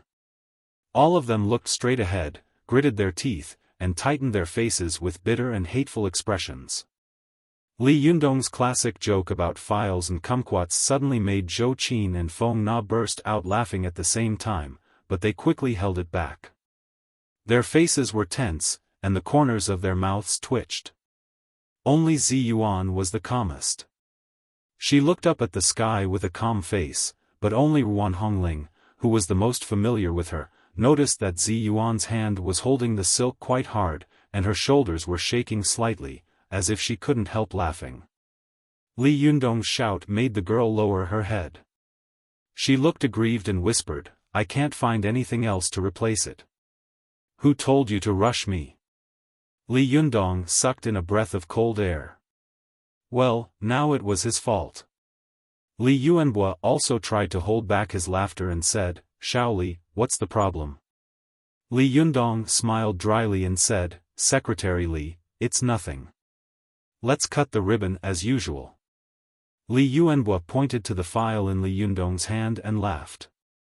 I've cut ribbons many times, but this is the first time I've seen someone cut the ribbon with such a thing.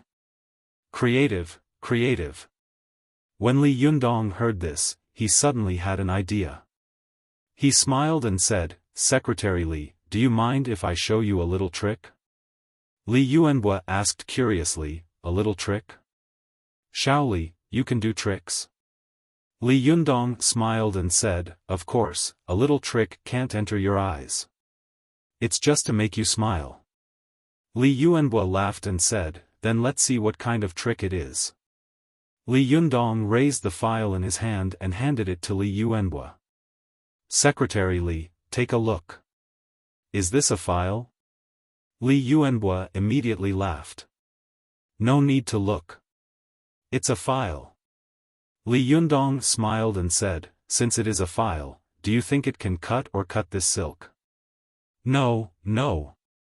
Li Yuanbua laughed. Li Yundong nodded.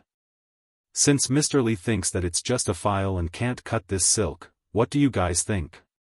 With that, he raised the file high in the air and showed it to the people upstairs and downstairs. At this time, the people upstairs and downstairs were looking at him.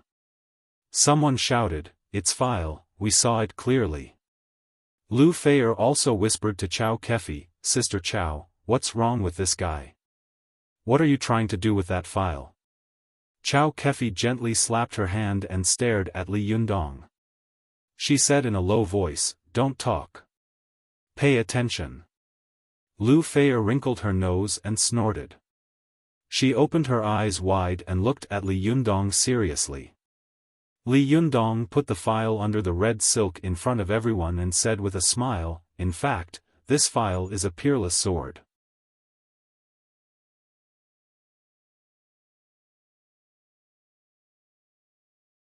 Li Yuanbua's eyes widened and he kept shaking his head. Incredible, it's really incredible. You are so young. How did you practice your kung fu? Zi Yuan smiled slightly. Her smile was elegant and dignified, like that of Guanyin in the world. It was amazing, but no one dared to offend her in the slightest. She said, in everything, cultivation is not based on time, but on one's heart. If the heart is there, the kung fu will be there. If the heart is not there, the kung fu will not be there. Li Yuanbua was suddenly moved. He said solemnly, well said, Master Zi Yuan. I will remember your words. As he said this, he turned his head and said to Li Yundong, Shaoli, I didn't expect to see an immortal here today. I didn't come in vain. Li Yundong asked knowingly, where are the immortals? Li Yuanbua laughed and pointed to Zi Yuan. Isn't this it? A celestial appearance, celestial calligraphy, and celestial paintings. If this isn't a living celestial, then what is it? Zhou Qin, who was standing to one side, knew that Li Yuanbua was very shrewd and didn't praise people easily. At this time, he had given Zi Yuan such an evaluation. Obviously, he admired her to the extreme. She secretly admired him, but at the same time, she was a little unconvinced. She was eager to have a try and compete with him in the future. Li Yundong didn't know what Zhou Qin was thinking. He smiled and said, Secretary Li, please sit inside. I'll hang this plaque up. Li Yuanbua smiled and said, okay, hang it up quickly and let me have a look. As he said this, he looked at the people around him and said, hurry up and take this plaque upstairs.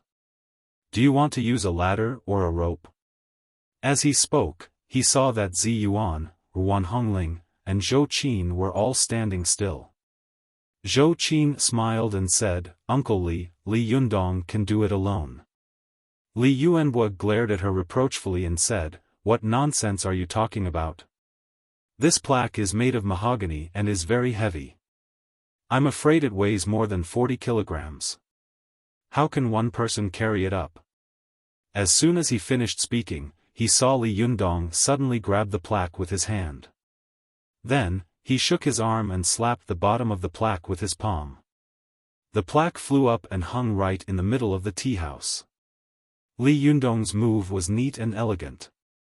All the people who saw it immediately cheered. Lu Feier, who was slowly eating snacks, also suddenly widened her eyes and the snacks in her hand fell to the ground. She said while stuttering, so handsome. Chow Kefi snorted proudly, as if she had been the one who had been in the limelight just now. That's handsome. There are more handsome ones behind. Li Yuanbua looked up at the plaque hanging steadily, and then at Li Yundong with a face full of shock. He said, how did you throw such a heavy plaque up there? Li Yundong chuckled and said, it's just a small trick. It's not worth mentioning. A trace of doubt suddenly flashed in Li Yuanbua's eyes, but he quickly suppressed it. He turned around with a smile and wanted to walk into the tea house with Li Yundong. At this time, Han Lin, who had been hiding not far away and filming, suddenly ran over. He said loudly, Reporter Li, can I do a brief interview with you? Li Yuanbua frowned secretly and said lightly, I'm here to attend a friend's celebration today. This kind of thing can't be done, right? As he said this, he turned around and went into the tea house. Although it was a question, the tone of it was clear that there was no room for negotiation. Although Han Lin was arrogant, he was not a fool. He looked embarrassed and thought to himself, if I only take pictures without an interview, I will still be scolded when I go back. Han Lin had no choice but to turn around and say to Li Yundong in a low voice, Boss Li, I didn't recognize you just now and offended you. Please don't take it to heart. Can I do an interview with you? It's very short, just 1 minute. Li Yundong smiled slightly and asked, "Who are you?" Seeing that Li Yundong didn't seem to want to embarrass him, Han Lin was overjoyed and said, "I." But Li Yundong only waited for him to say one word before he raised his palm and said, "I'm sorry, I can't remember it even if you say it. Please." After that, he turned around and left. Han Lin's face suddenly turned red. He stood there alone, panting heavily. After a long time, he gritted his teeth and left bitterly. Li Yundong went upstairs and settled everyone down. Only then did he breathe a sigh of relief. He secretly wiped his sweat and thought to himself, everything should be fine now, right? I have to accompany these officials carefully all the time. It's really difficult to serve them. It's so painful. While he was thinking, he suddenly saw Su Chan running up with a frightened and nervous face. When Li Yundong saw her, he immediately smiled bitterly and said, "Madam, what's wrong with you again?" Su Chan hurriedly waved her hand, pulled Li Yundong aside, and whispered, "Yundong, bad news." Li Yundong asked curiously, "What's wrong? Look at how scared you are." Su Chan said anxiously, "No, there are 2 more guests." Li Yundong laughed and said, "If there are guests, then there will be more seats. Are there no seats left?" Su Chan stamped her feet and said, "No, no. These 2 people are Zhang Ling and Zhou Ping." Li Yundong was shocked. The Lady of the Earthly Fire, Zhang Ling, and her disciple, Zhou Ping. Su Chan nodded her head like a chicken pecking rice. Yes, it's them." Li Yundong took a deep breath and said, "Today is our opening ceremony. What are they doing here? Are they here to make trouble?"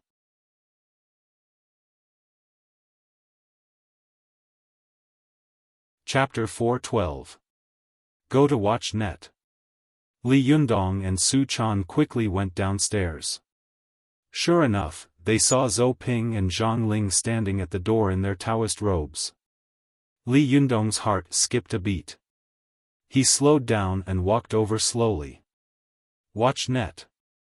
7 KOM. Most of the people sitting in the tea room on the first floor were students, Li Yundong's friends, Lu Feier, and the others. When they saw the 2 Taoist nuns standing at the door, they all turned their heads to look at them curiously. Only Zhou Qin, Zi Yuan, and Ruan Hongling looked at them nervously. Lu Feier held a cup of tea and looked at Zhang Ling and Zhou Ping curiously. She whispered, "Why are there still Taoist priests begging for alms now?" Lu Feier's mind was relatively simple. She didn't notice the vigilance and hostility of Li Yundong, Zi Yuan, Zhou Qin, and the others, but Chao Kefi was a clever person. She keenly captured the smell of gunpowder.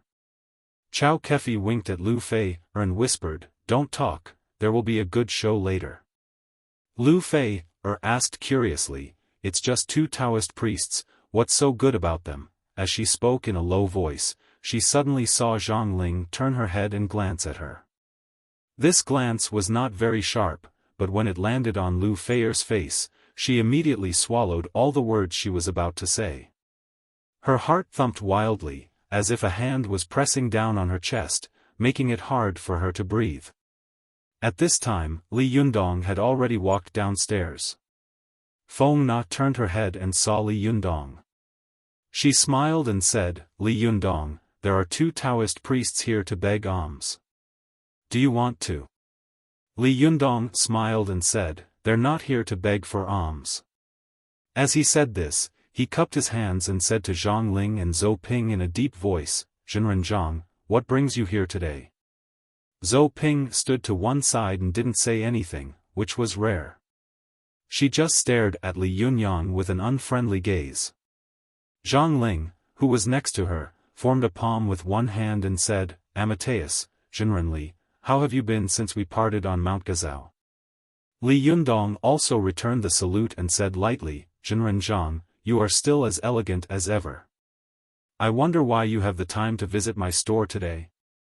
The people around them saw Li Yundong and Zhang Ling saluting and speaking in a genteel manner, just like ancient people. They all felt strange and looked at them curiously.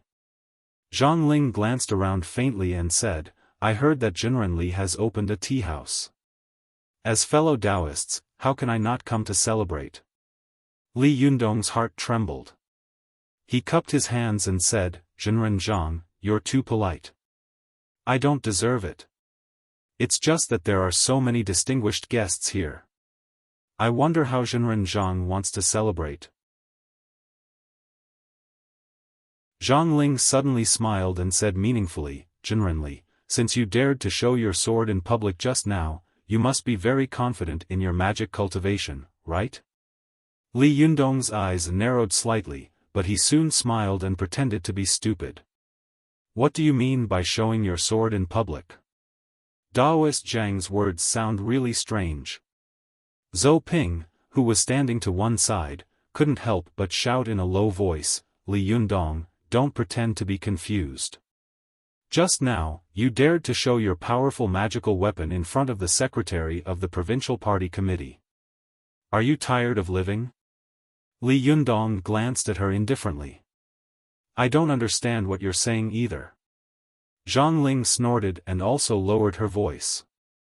Jinrenli, it's fine if you play with fire, but don't get us involved. Li Yundong drawled and said, oh. What do you mean? Zhang Ling said coldly, don't use magic in front of secular mortals. This is the iron law of our cultivation world. Don't you know that? Li Yundong smiled slightly and said, is that so? Why do I remember that we can't let secular mortals see us using magic? Besides you, did anyone else notice anything just now? Zhang Ling looked at Li Yundong coldly. Her eyes didn't blink, and her expression was very unfriendly. Li Yundong was also secretly vigilant, and his whole body was covered with shenqi. At this time, Feng Na and the others also noticed that there was something wrong between Zhang Ling and Li Yundong. Although they didn't know what Li Yundong and Zhang Ling had said, they could see that the two of them were about to fight. Feng Na said to Zhou Qin nervously, hey, what's going on? Are these two Taoist priests looking for trouble? Hurry up and call the police. Zhou Qin was even more nervous than Feng Na, but after all, she was the daughter of a rich family and had seen many big scenes. She said calmly in a low voice, it's okay. With Li Yundong here, nothing will happen. At this time, Lu Feier also grabbed Chao Kefi's arm and said with some fear that the world would not be in chaos, hey, sure enough, it seems that they are going to fight. Wow, as a master, you won't even hit a woman, will you? Chao Kefi's expression was strange.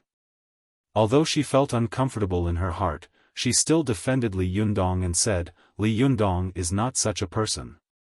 However, you have to know that some women in this world really deserve a beating.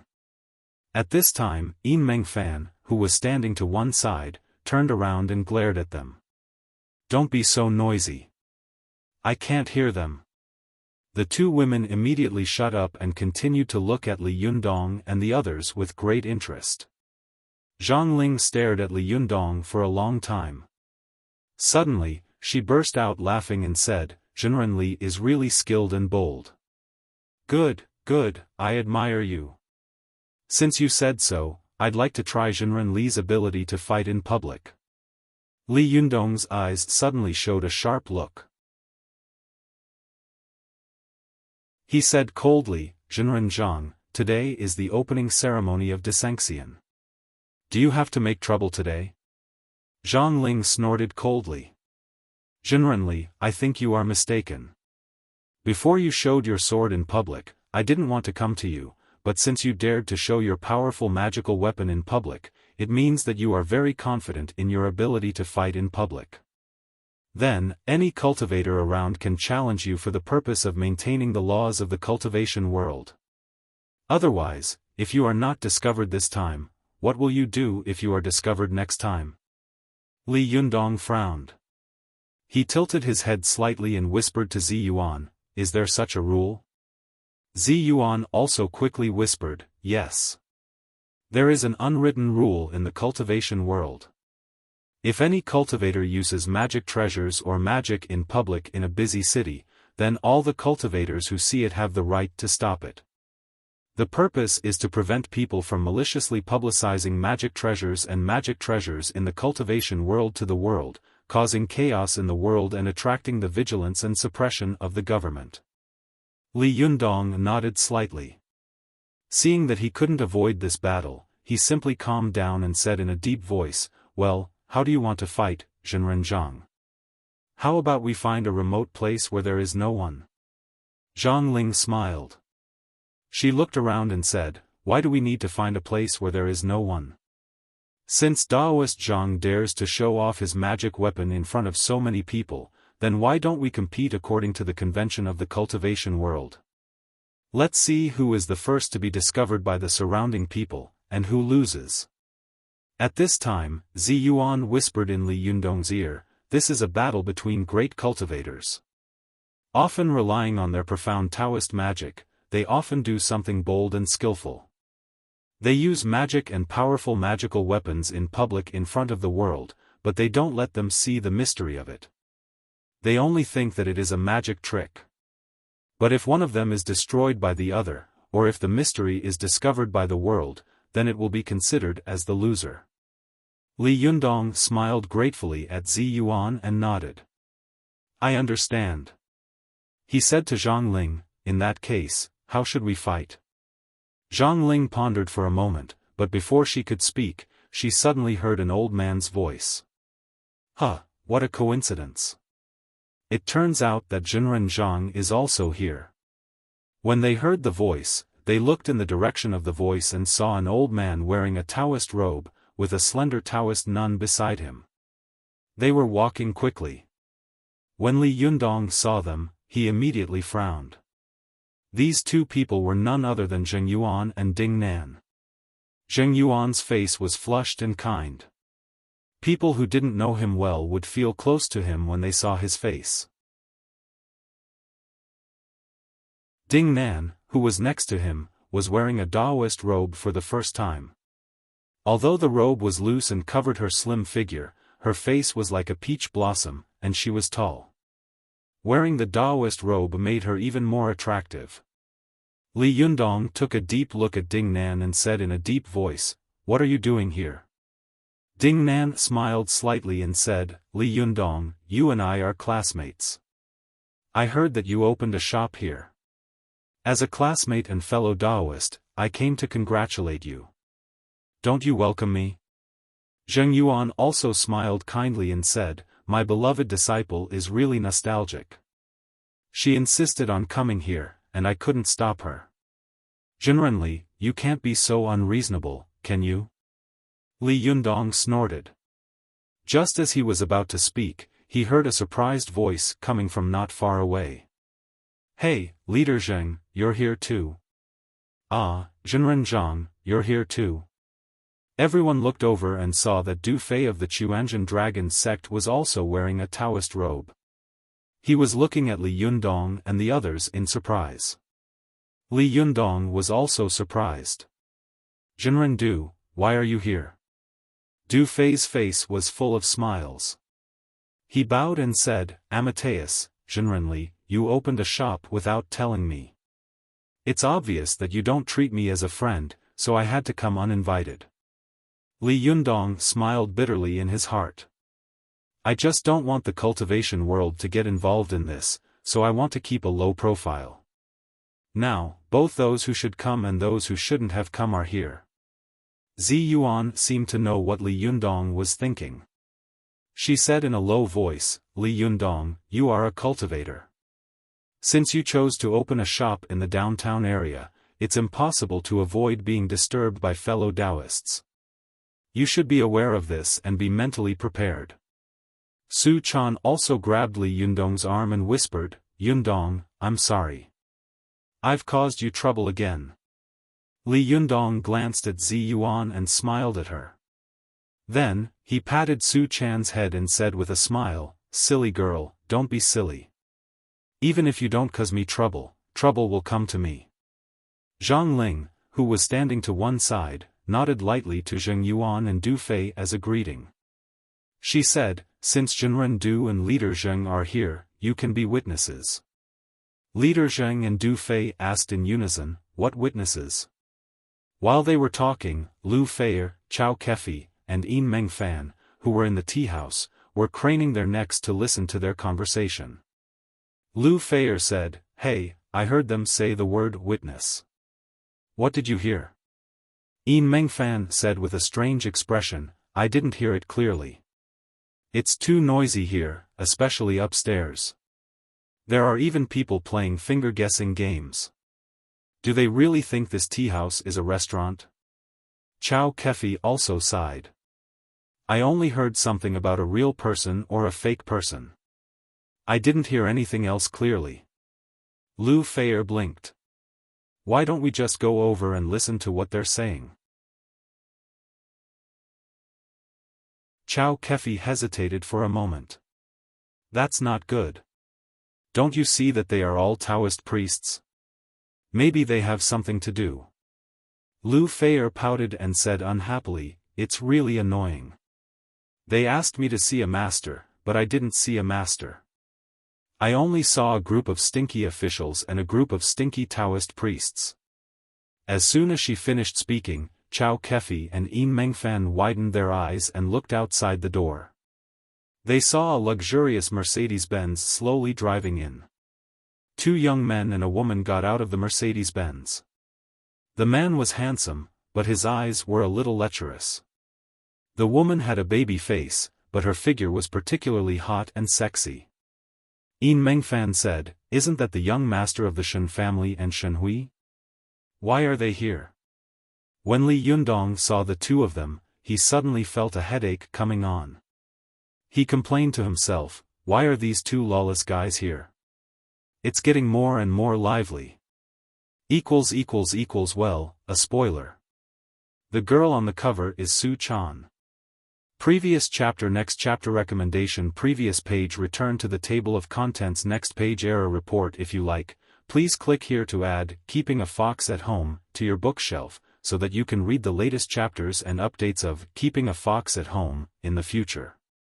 If you have any suggestions or comments on Keeping a Fox at Home, please click here to express your views.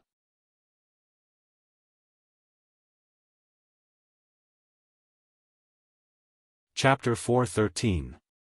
Go to Watch Net. Shen Yu and Shen Hui got out of the car. They looked at the tea house of Desengxian and showed disdainful expressions at the same time. However, when an old man behind them got out of the car, they pretended to appreciate and praise it at the same time and kept nodding and commenting. Go to Watch Net. The old man was Shen Wankai. He glanced at Shen Hui and Shen Yu, who were pretending. He snorted and said, "Stop pretending. Can you two idiots understand the mystery of calligraphy?" Shen Yu snorted and turned his head away, looking disapproving. However, Shen Hui stamped her feet angrily and said to Shen Wankai, "Old master, how can you say that to me in front of so many people?" Shen Wankai snorted and said, "What else can I say? Look at him. He started from scratch at such a young age, and look at yourself. What else can you do except cause trouble all day long?" As he spoke, he ignored the two of them and took the lead to walk toward the tea house of Desengxian. Shen Hui was so angry that she gritted her teeth and glared at Li Yundong as if she were looking at an enemy. Shen Yu, who was beside her, suddenly came over and said with a smile, "Little sister, why don't we go together?" Shen Hui immediately turned her head and shouted at him, "Get out of here. Who wants to go with you?" As she said this, she immediately chased after Shen Wankai. Shen Yu's face was extremely ugly. He stood there for a while with a gloomy expression, then followed her. Shen Wankai glanced around quickly. When he saw Zi Yuan and Li Yundong, he immediately laughed and greeted them happily. He said to Zi Yuan, "Miss Zi Yuan, last time we parted in Dongwu City, I was in such a hurry that I didn't have time to say a few words to you.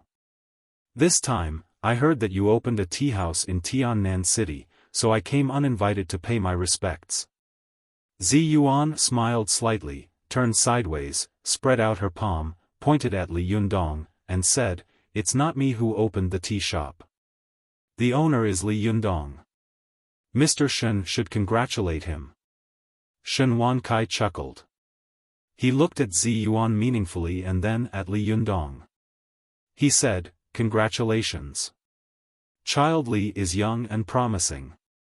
At such a young age, you have opened an extraordinary tea house. Amazing, amazing." Li Yundong smiled and said, "Not at all. We opened this tea house together. It's definitely not my credit alone. CEO Shen, you have also contributed to this." Shen Wankai asked curiously, "Oh? What do you mean?" Li Yundong smiled and said, "If you hadn't awarded the first place to Zi Yuan last time, our tea house wouldn't have been able to open. Therefore, CEO Shen, you deserve the most credit." Shen Wankai laughed out loud and said, "Miss Zi Yuan deserved the first place last time. I was just handling it impartially. But, in this case, it was right for me to come uninvited." Li Yundong chuckled and said, "Mr. Shen, you're too polite. It's an honor for Desanxian to have you here. Please come in." Chen Wankai looked at Zhang Ling and the others beside Li Yunyang with a smile. Seeing that they were wearing Taoist robes, he asked curiously, "Are they begging for alms?" Zhou Ping glared at him rudely. "You're the one begging for alms. We are just—" Before she could finish speaking, Zhang Ling stopped her, glared at her, and then said lightly, "Are you Mr. Shen of the Wankai group?" Shen Wankai saw that although Zhang Ling's appearance was ordinary, her gaze was deep and her eyes were bright. The cinnabar red mole between her eyebrows was especially eye-catching, making her look extraordinary and definitely not an ordinary person. Chen Wankai was surprised in his heart. He asked, "I'm Chen Wankai. May I ask who you are?" Zhang Ling smiled faintly and said, "It doesn't matter who I am, but I heard that you are not only a business genius, but also an elegant person, so I want to ask you to be a notary." "How about that?" Chen Wankai asked curiously, "What notary?" Zhang Ling pointed at Li Yundong and said, "Zhenren and I have agreed to perform a few small tricks, so I want to ask you to be a notary to see who wins and who loses." Chen Wankai asked curiously, "Small tricks? Zhenren?" He looked at Li Yundong and said with a smile, "Is Child Li also a cultivator?" Li Yundong cupped his hands in obeisance and said with a smile, "Sorry to make you laugh, Mr. Shen." Chen Wankai laughed and corrected himself. "I was wondering why Zhenren looked so extraordinary and didn't look like an ordinary person. It turns out that he is a member of the Taoist sect." He turned to look at Zi Yuan and said, "So Miss Zi Yuan is also a Taoist?" Zi Yuan bowed and said, "Yes." Chen Wankai turned his head and glanced at Shen Yu and Shen Hui. He thought to himself, "I originally wanted to find 2 teachers for these 2 good-for-nothings, so I took the initiative to come here. On the one hand, I wanted to see how their tea house was like, and on the other hand, I wanted to show my sincerity. But I didn't expect them to be Taoist priests. If I invited them to be teachers, wouldn't it be a little inappropriate?" Chen Wankai thought quickly, but he soon thought, "Since I'm here, I might as well take things as they come. It's good to see them perform some small tricks." He just didn't know if the tea ceremony last time was also a magic trick. Thinking of this, Chen Wankai laughed and said to Zhang Ling, "I don't have any other hobbies, but I like to uphold justice. Well, I'll be the notary. Where are you going to perform the trick?" Zhang Ling looked around and said lightly, "Let's do it in the hall downstairs." "Zhenren, what do you think?" Zhang Ling looked at Li Yundong with a hint of provocation in her eyes. Li Yundong smiled slightly. "Okay. As you wish, Zhenren Zhang." Du Fei, who was standing to one side, saw that Li Yundong and Zhang Ling were about to fight. He frowned secretly, then suddenly smiled and said, Jinren Li, I'll also be a witness. How about that? Li Yundong glanced at him. For a moment, he didn't know what this jade-faced golden monkey was up to. He was a little hesitant. Just as he was hesitating, he saw Du Fei turn around and say to him in a low voice, Jinren Zhang is good at 19 kinds of great shentong and 43 kinds of small shentong. Jinren Li, be careful, especially her 5 ghosts technique and the fairy descending to the world. Zi Yuan also sent a voice transmission to Li Yundong. Although the Chuanjin Dragon sect and the Zhengyi school are polite on the surface, in fact, they seem to be united but are actually divided. They are secretly competing with each other. Li Yundong, you might as well let Du Fei be a notary. He needs our help now, so he shouldn't be secretly hindering us. Moreover, if Chen Wankai makes a wrong judgment, he can help you correct it. Although Li Yundong secretly wondered what the 5 ghosts technique and the fairy descending to the world were, he already had an idea in his heart. He smiled and said, well, since Jinren Du is so warm-hearted, I'll have to trouble you. After he finished speaking, Zheng Yuan also smiled and said, in that case, I'll also join in the fun and be a notary. What do you think? Li Yundong frowned and looked at Zheng Yuan unkindly. He didn't say anything, but Zhang Ling pondered for a moment and said, well, since Jinren Du has become a notary, Leader Zheng should also be a notary. Zheng Yuan laughed and said, well, Jinren Zhang is really straightforward. I wonder what trick Jinren Zhang and Jinren Li are going to compete in the first round. Zhang Ling said lightly, there are too many people here, so I can't show it. Let's play a little trick. As she said this, she said to Li Yundong, Jinren Li, please bring a table, a teacup, and an opaque cover.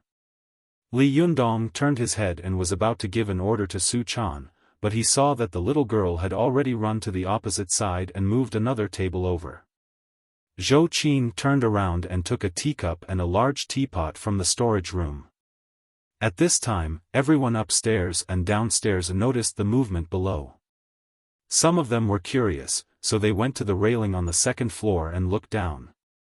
Li Yuanbua and the others were sitting next to the railing, drinking tea while watching the movement downstairs. Mayor Zheng of Tiannan City laughed and said, there are actually tricks to watch. Xiao Li's opening ceremony is a bit original. Not bad, not bad. Young people nowadays are creative and promising. Although Mayor Zheng was joking, he was actually secretly trying to get close to Li Yuanbua. As a person who had been in politics for a long time, he could certainly see that Li Yuanbua was close to Zhou Qin, and he could also see that Zhou Qin was close to Li Yundong. Therefore, flattering Li Yundong in a roundabout way was also good for him to get close to the leader. How could Li Yuanbua not understand this? He glanced at Mayor Zheng, chuckled, and said noncommittally, after all, young people like to play. This sentence made Mayor Zheng a little confused. He thought to himself, is he praising Li Yundong or belittling him? Just as he was thinking about it, Lu Feier also took Chao Kefi's arm and whispered, hey, Sister Chao, what kind of tricks do you think they will perform later? Chao Kefi stared at the field and shook her head. I don't know.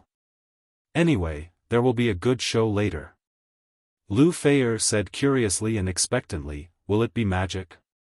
Can Li Yundong do magic? Chao Kefi burst into laughter.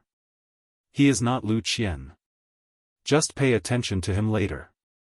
He won't let you down. At this time, Zhang Ling looked at the square table in front of her. She gently patted the corner of the table with her palm, causing it to slide 2 meters away. Then she said, please ask the notary to check the teacup and teapot to see if they are ordinary teacups and teapots. Chen Wankai didn't know how they were going to compete and felt strange in his heart, but he still went forward to take a closer look at the teacup and teapot. He knocked them up and down, and even reached into the teapot to touch it. He said, no problem, they are ordinary teacups and teapots. Zhang Ling then said to Du Fei and Zheng Yuan, Jinren, please check them. Du Fei smiled and said, "No need." Zheng Yuan also laughed. "Why do we need to check?" Zhang Ling turned her face and said lightly to Li Yundong, "Zhenrenli, although this is your tea set, do you want to check it?" Li Yundong was full of doubts. Li Yunyang was full of doubts. He didn't know how Zhang Ling was going to fight with him in front of so many people without being noticed. He frowned slightly and said, "No, Zhenren Zhang, how do you want to compete, and how do you want to decide the winner?" Zhang Ling smiled faintly.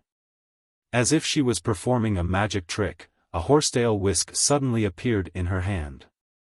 Then, with a shake of her arm, the horsetail whisk hit the bottom of the tea table with a bang. The teacup on the tea table jumped up, and the lid of the teapot also jumped up. The teacup flipped over, and just as the lid of the teapot jumped up, it fell into the teapot next to it, making a crisp sound. Her kung fu was elegant and beautiful, and it immediately attracted cheers from all over the tea house. Chen Wansai's eyes couldn't help but light up. He was worried that the teacup would fall into the teapot and break, so he went forward and opened the lid of the teapot to take a look. He saw that the teacup had fallen right in the middle of the teapot, without any damage. Chen Wankai immediately raised his head, gave Zhang Ling a thumbs up, and said loudly, "What a good kung fu! I admire you." As he said this, he took 3 steps back and looked at the field with bright eyes. Shen Yu and Shen Hui looked at each other. Although they were very disdainful of Li Yundong, they were young after all, and it was inevitable for them to love fun. Therefore, they looked at the field curiously, wanting to see how Li Yundong and Zhang Ling were going to perform this trick. Previous chapter. Next chapter. Vote recommendation. Previous page. Return to table of contents. Next page. Error report. If you like, please click here to add Raising a Fox at Home to your bookshelf, so that you can read the latest chapters and updates of Raising a Fox at Home in the future. If you have any suggestions or comments on Raising a Fox at Home, please click here to express your personal views.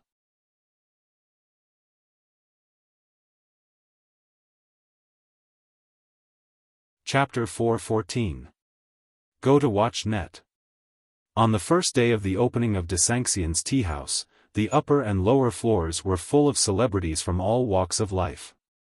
There were business beauties like Yin Mengfan and Chao Kefi, film and television stars like Lu Feier, senior political officials like Li Yuanhua, and billionaires like Shen Wankai. Go to Watch Net. With so many people gathered together and their eyes fixed on one place, Li Yundong was going to fight in public in front of so many celebrities. It would be a lie to say that he was not nervous at all. At present, Zhang Ling said it politely and said that it was a trick in public, but in fact, this behavior was no different from challenging the dojo. If he lost, although the mortals around him could not see anything, the cultivation world would immediately spread the news. On the first day of opening, he had failed in a battle. This was tantamount to being slapped in the face in public, which was a great shame. Li Yundong knew that he absolutely could not lose, and there was no way out. However, he had only cultivated for a little more than half a year. In private, one-on-one battles, his strength was extremely tyrannical, and there were few cultivators of the younger generation who could match him. However, fighting in public was different from fighting in private. Li Yundong's cultivation time was still short, so how could he know the mystery of fighting in public? He was secretly a little vigilant and awe-inspiring, but he heard Zhang Ling say in a clear voice, "Li Yundong and I will do a little trick. Please watch carefully." As she said that, she pointed at the big teapot and said, "Just now, everyone saw that there is a small teacup in the big teapot. What I'm going to do is to make the teacup disappear without getting close to the teapot. And what Li Yundong needs to do is to find a way to change the teacup back. If he can change it back, I lose. If he can't, I win." As soon as she said this, the people upstairs and downstairs were suddenly surprised and whispered to each other with great interest, "This trick is a little interesting. If you don't get close, how can it disappear? Could it be that there's nothing inside?" That's impossible. Didn't Shen Wankai see it just now? No one approached it just now. Lu Feier also asked curiously, Sister Chow, if you don't get close, how can the teacup inside disappear? Chow Kefi also frowned and shook her head. I don't know. If I knew, I would have gone to the Spring Festival Gala. Yin Mengfan said in a low voice, don't say any more. Just watch. Who knows if it will disappear? After hearing Zhang Ling's words, Li Yundong was also surprised and thought to himself, what kind of fight is this? Wasn't this just like magic? It was really a magic trick? Just as he was wondering, Zhang Ling flicked her horsetail whisk and threw out a talisman. The talisman had strange patterns drawn on it. It hung in the air without moving or falling. After a while, it slowly burned to ashes. At this time, the people who were watching the show outside the arena were surprised and sighed. The corners of Zhang Ling's mouth curled up, revealing a hint of pride. She flicked her horsetail whisk over the teapot and said, I've already taken the teacups inside. The crowd exclaimed, and many people hurriedly asked, President Shen, quickly check if the teacup is still there. Only then did Shen Wankai come to his senses. He walked over to the teapot, opened the lid, and looked inside. At this time, Shen Yu, Shen Hui, Lu Feier, Chow Kefi, and the others, who were closer to the table, also unconsciously stretched out their heads and looked into the teapot. When they saw it, they were stunned. The teapot was empty. Not to mention the teacup, there was not even a hair. They stared blankly and said in a daze, it's gone. The teacup is gone. The crowd suddenly burst into an uproar and said one after another, no way. Let me see. At this time, although many people upstairs were high-ranking officials and celebrities, they couldn't hold back at this time. They rushed downstairs and looked at the teapot. Only then did they believe it. They all looked at Zhang Ling with their eyes wide open, shook their heads secretly, and marveled, incredible, it's really amazing. How did you do it? However, Zhang Ling lowered her eyes, as if she hadn't seen them at all. She remained silent. These people who had asked questions had no choice but to return to their seats and whisper to each other. For a time, there was a lot of noise upstairs and downstairs. Most of them were discussing how Zhang Ling had made the teacup and the teapot disappear. At this time, Li Yundong was also dumbfounded. He had only cultivated for a short time, so he didn't understand what was going on at all. He cursed in his heart and thought, damn it, I don't even understand it. How can I fight with her later? Where did she put the teacup? How would I know? Not only him, but Su Chan and the members of the Fox Zen school were also staring blankly and helpless. Su Chan had been cultivating since she was a child, so she hadn't seen any clues, let alone Zhou Qin. She was secretly anxious and kept looking at Li Yundong. Even Ruan Hongling, who came from a famous righteous sect, didn't understand the mystery at all. She frowned and said to Zi Yuan via voice transmission, Sister Zi Yuan, what's going on? Why can't I understand it? At this time, Zi Yuan secretly frowned and also said via voice transmission, it's normal. Those who dare to fight in public and are not afraid of ordinary people seeing through the mystery are all top cultivators. Their techniques and magic are extremely magical. Not to mention you, even I don't understand it. As she spoke, her heart suddenly moved. She looked at the talisman that was still hanging in the air. With this look, a smile suddenly appeared on the corner of her mouth. Zi Yuan quickly sent a voice transmission to Li Yundong and said, Li Yundong, the talisman in front of you is the goddess Nyan seal, which is also the invisibility talisman. Just now, Zhang Ling must have released her yang spirit and used the invisibility talisman to hide it from the world.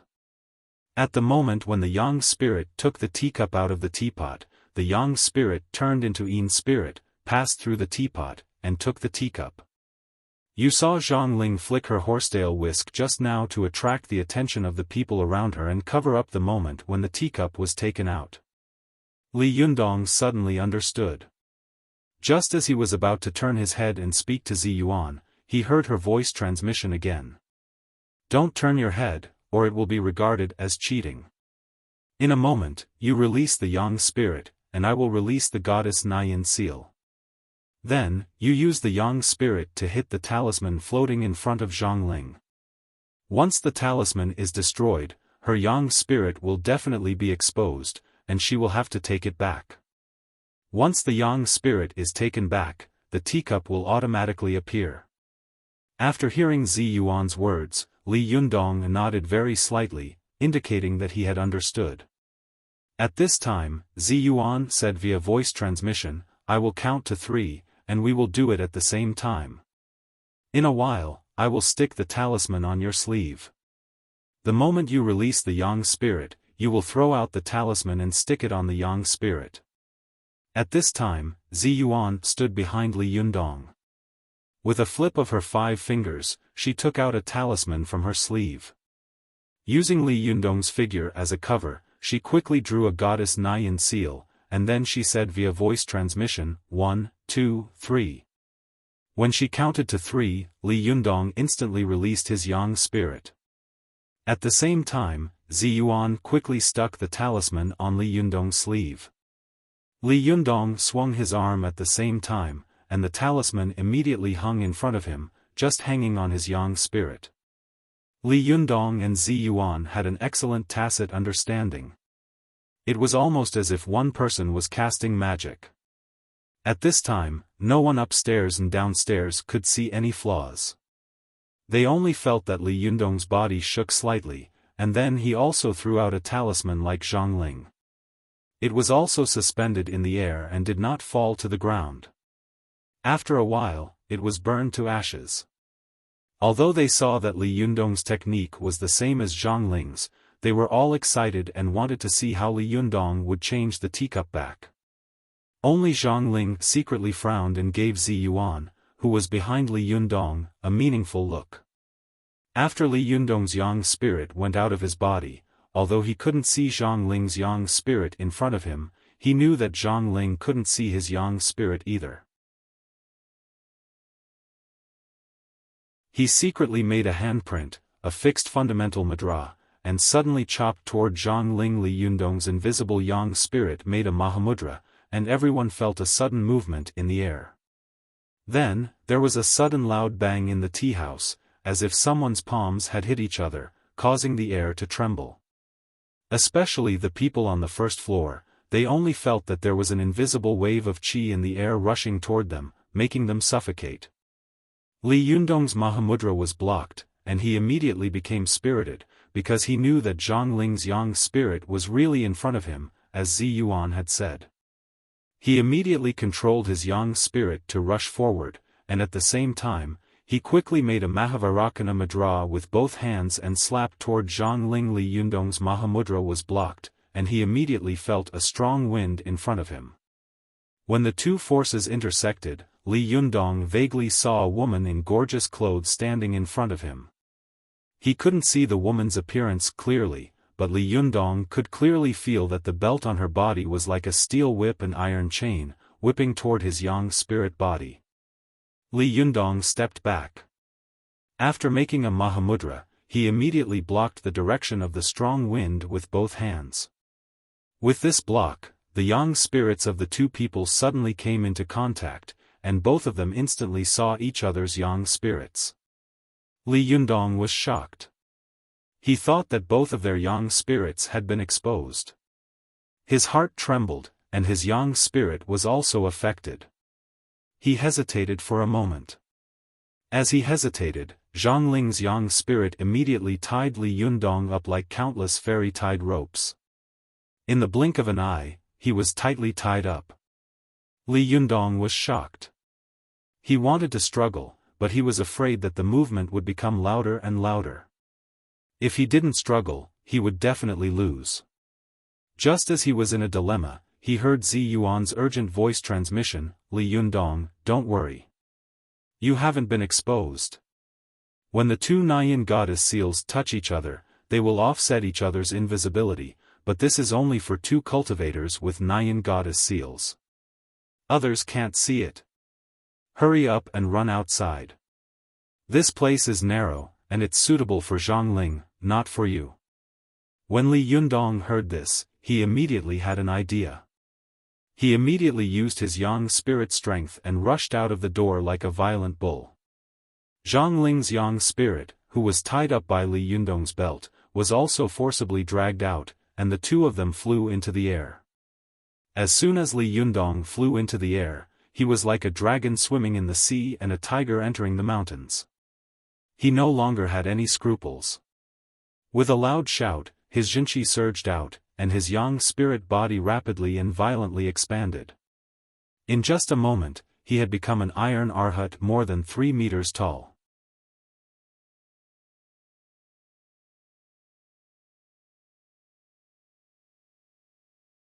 Chapter 4:15. Go to watch net. Li Yunyang's yang spirit continued to grow, and Zhongling's yang spirit was suddenly shocked. Her expression turned cold as she said coldly, "It's really rare to see someone who can cultivate to your level at such a young age." At this time, Li Yundong was looking at Zhongling's yang spirit in the air. He saw that she was extremely beautiful and ethereal, like a fairy in the heavenly palace. He sneered and said, "Your yang spirit is very beautiful. Is it to make up for your lack of beauty?"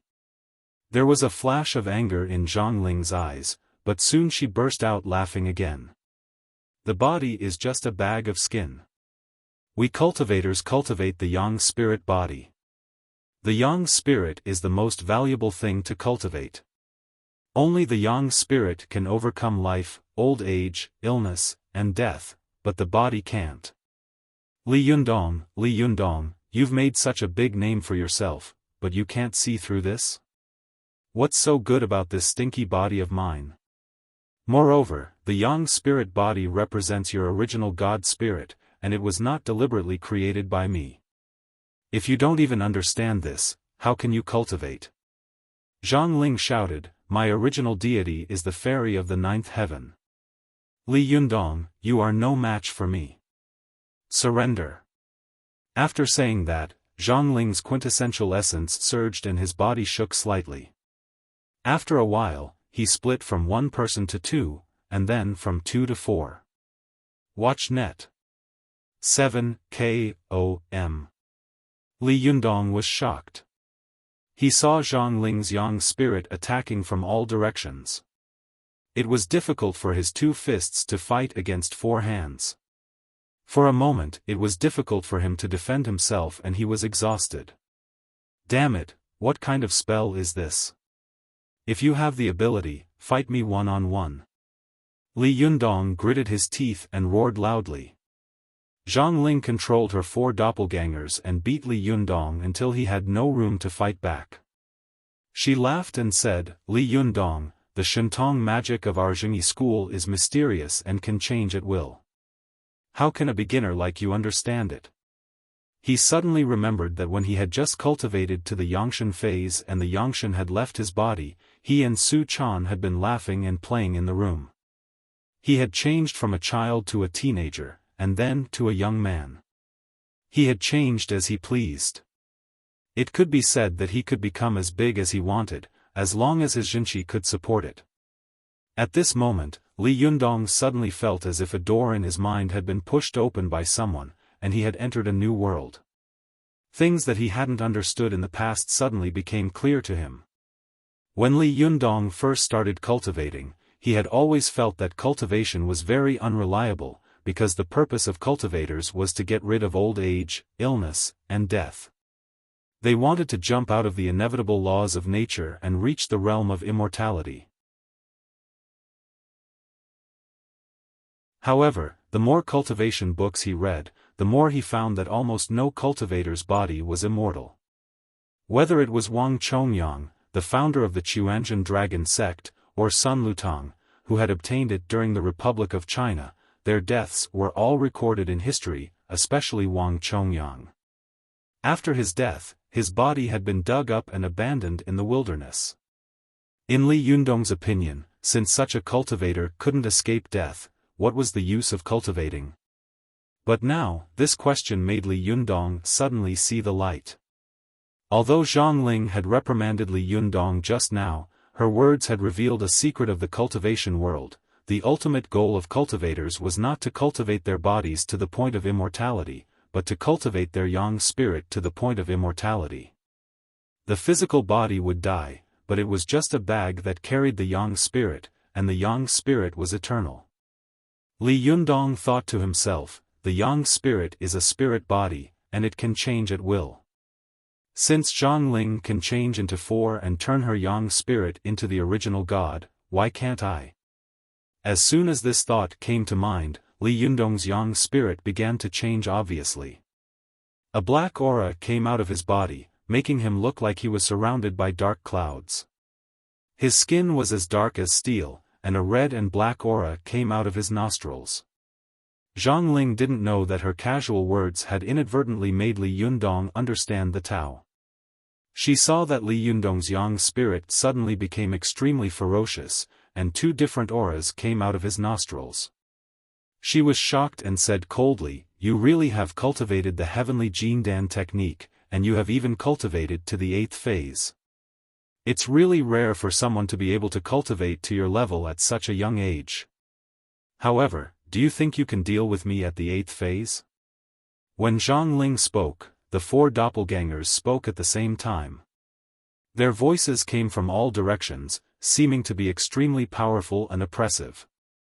The air around them was shaking constantly, as if the fairy of Jiutian was scolding them loudly. But as soon as Zhang Ling's voice fell, Li Yundong's yang spirit body made a crashing sound, and a human body grew out from one side of his shoulder, with an extra head and 2 arms. Then, another human body grew out from the other side, with another head and 2 arms. This time, Zhang Ling was shocked. She fixed her eyes on Li Yundong's yang spirit and said in shock, "Akalanatha. This is impossible. You are obviously a Taoist cultivator. How can your original god spirit transform into Akalanatha?" Li Yundong laughed and said, "Is there something you don't know? Watch me." After that, Li Yundong rushed toward one of Zhang Ling's doppelgangers like a black whirlwind.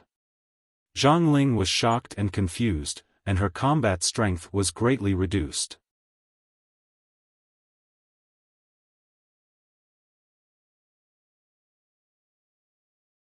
"I guess they should be in the air." Zhou Qin sighed in a low voice, "Su Chan, you know so much." Su Chan giggled. "Sister Zhou Qin, you're the one who knows a lot." Zhou Qin smiled slightly and didn't say anything. While the 2 of them were whispering to each other, Zi Yuan frowned slightly. She looked up at the sky outside and then at the people around her. Seeing that they were all staring at the field, she walked out quietly. As soon as she moved, Du Fei and Zheng Yuan, who were beside her, noticed her and followed her out. At this time, in mid-air, the battle between Li Yundong and Zhang Ling had entered a white-hot stage. Li Yundong had 3 heads and 6 arms, and his defense was impenetrable. Zhang Ling's 4 doppelgangers couldn't penetrate his defense at all, and the other magic she cast was also dispersed by Li Yundong's Mahamudra, which made Zhang Ling gnash her teeth in hatred. In particular, Li Yundong's immovable wisdom king, who had 3 heads and 6 arms, spoke the mantra, and breathed out 2 qi from his nostrils. It was really like the immovable wisdom king had descended to the world. When the immovable wisdom king fundamental seal came out, Zhang Ling didn't even dare to take it. Especially when Li Yundong's palm shot out, the palm print shone with golden light and flew to the horizon, out of sight with the naked eye, before disappearing. Such power was really terrifying. The more Zhang Ling fought, the more shocked she became. She thought to herself, is this Li Yundong the reincarnation of the immovable wisdom king? How can he be so powerful? But she quickly denied this idea. No, it's impossible. The immovable wisdom king is a compassionate, wise, and bright king who can control all phenomena. This Li Yundong is so hateful. How can he be the reincarnation of the immovable wisdom king? Li Yundong didn't know what Zhang Ling was thinking, but when he saw that Zhang Ling's offensive was getting weaker and weaker, he became more and more excited. The Jinqi all over his body was like a long river, surging endlessly. The Mahamudra from his 6 arms were like cannonballs, so Zhang Ling's 4 doppelgangers couldn't get close. At first, Zhang Ling wanted to rely on her flexible and agile skills to dodge the Mahamudra, thereby consuming Li Yundong's Jinqi. However, she saw that Li Yundong had made hundreds of Mahamudra in a row. Not only did his Jinqi not show any signs of exhaustion, but the Mahamudra was getting fiercer and fiercer, and his Jinqi was getting more and more vigorous. Zhang Ling complained in her heart. For a moment, she regretted fighting with Li Yundong in terms of yang spirit. After cultivators cultivated to the top level of yang spirit, it was difficult to separate their cultivation realms. In terms of realm, Zhang Ling and Li Yundong were both at the top level of yang spirit. But in terms of Shentong and Kung Fu, she was far stronger than Li Yundong, especially in terms of Shentong and Taoist magic. However, Zhang Ling was best at the Shentong of earth fire. She could take out the true fire from the 9 earths to fight with her opponent. This was her most powerful Kung Fu, especially when she used her unique skill to take out the Samadhi true fire from the 9 earths. It was a terrifying magic that could burn everything, and even the mantra Mahamudra could not disperse it. However, she was now fighting with Li Yundong in mid-air, and there was no place for her to borrow strength. She couldn't even use the Shentong of earth fire, and her other magic had been dispersed by Li Yundong one by one. She couldn't do anything to him at all. Zhang Ling was gritting her teeth in hatred. Her mind was distracted, and suddenly one of the yang spirits dodged a little slower and was caught by Li Yundong. Li Yundong's 6 arms grabbed Zhang Ling's doppelganger and pulled it hard, immediately tearing it apart. Zhang Ling's other 3 doppelgangers suddenly let out a shrill scream, and the doppelganger that had been torn apart by Li Yundong turned into a wisp of green smoke and escaped from Li Yundong's hands. It quickly gathered together and then returned to its original appearance. Zhang Ling roared in pain, "Li Yundong, how dare you hurt my yang spirit?"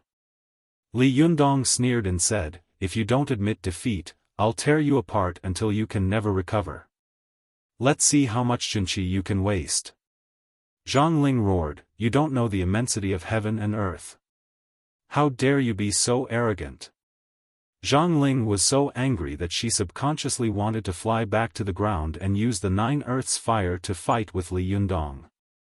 But before she could move, she suddenly saw a large dark cloud floating in the sky. The dark clouds above their heads were rolling, and thunder and lightning were intertwined.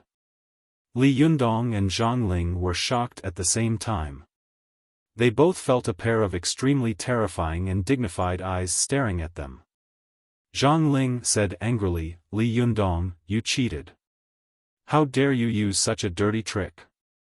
Aren't you afraid of attracting heavenly thunder and hurting innocent people?" Li Yundong was also shocked and angry. "I didn't attract it. Do you think I'm crazy?" Zhang Ling was stunned. "If you didn't attract it, then who did? Could it be that someone is trying to reap the benefits?"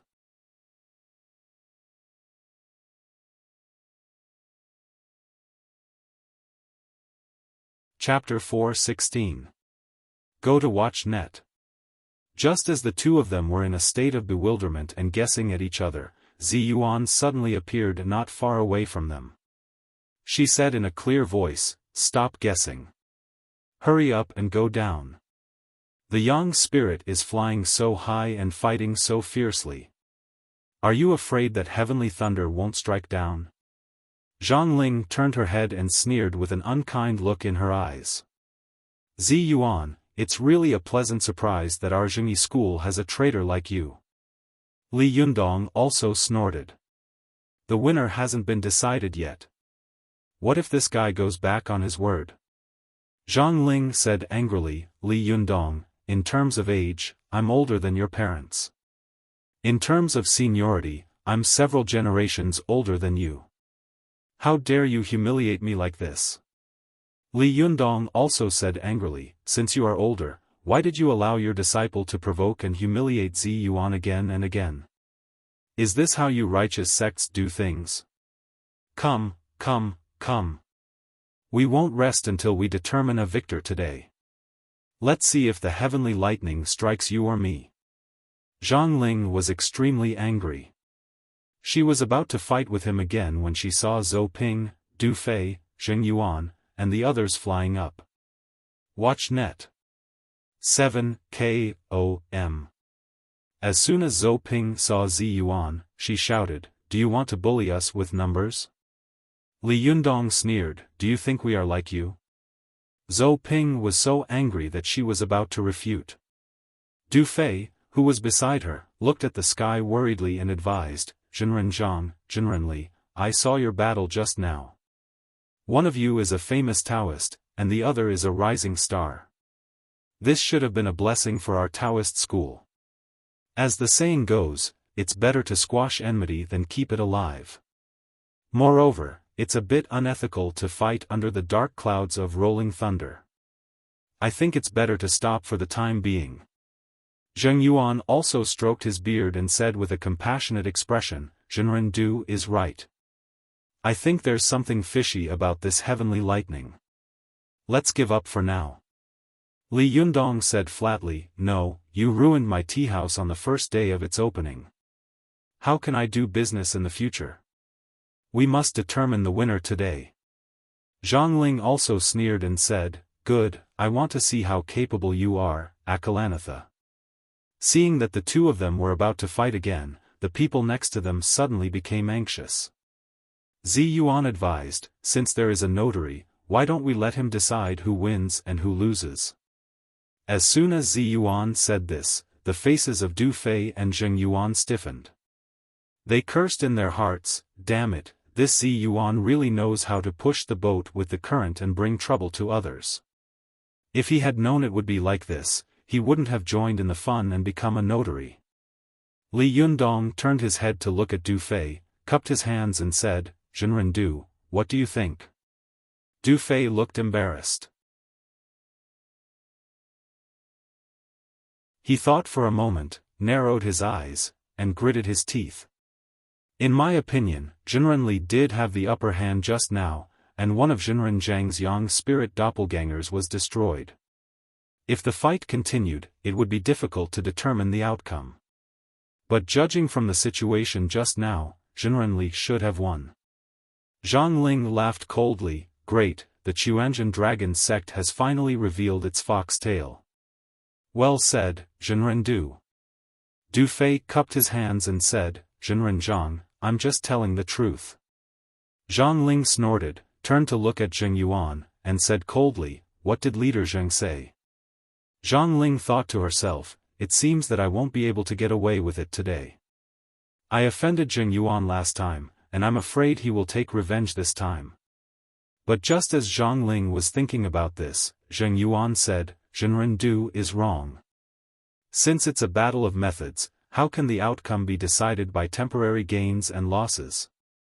In my opinion, if the fight continues like this, Jinren Zhang will definitely be able to reverse the situation with her profound cultivation foundation and various Shintong Taoist magic.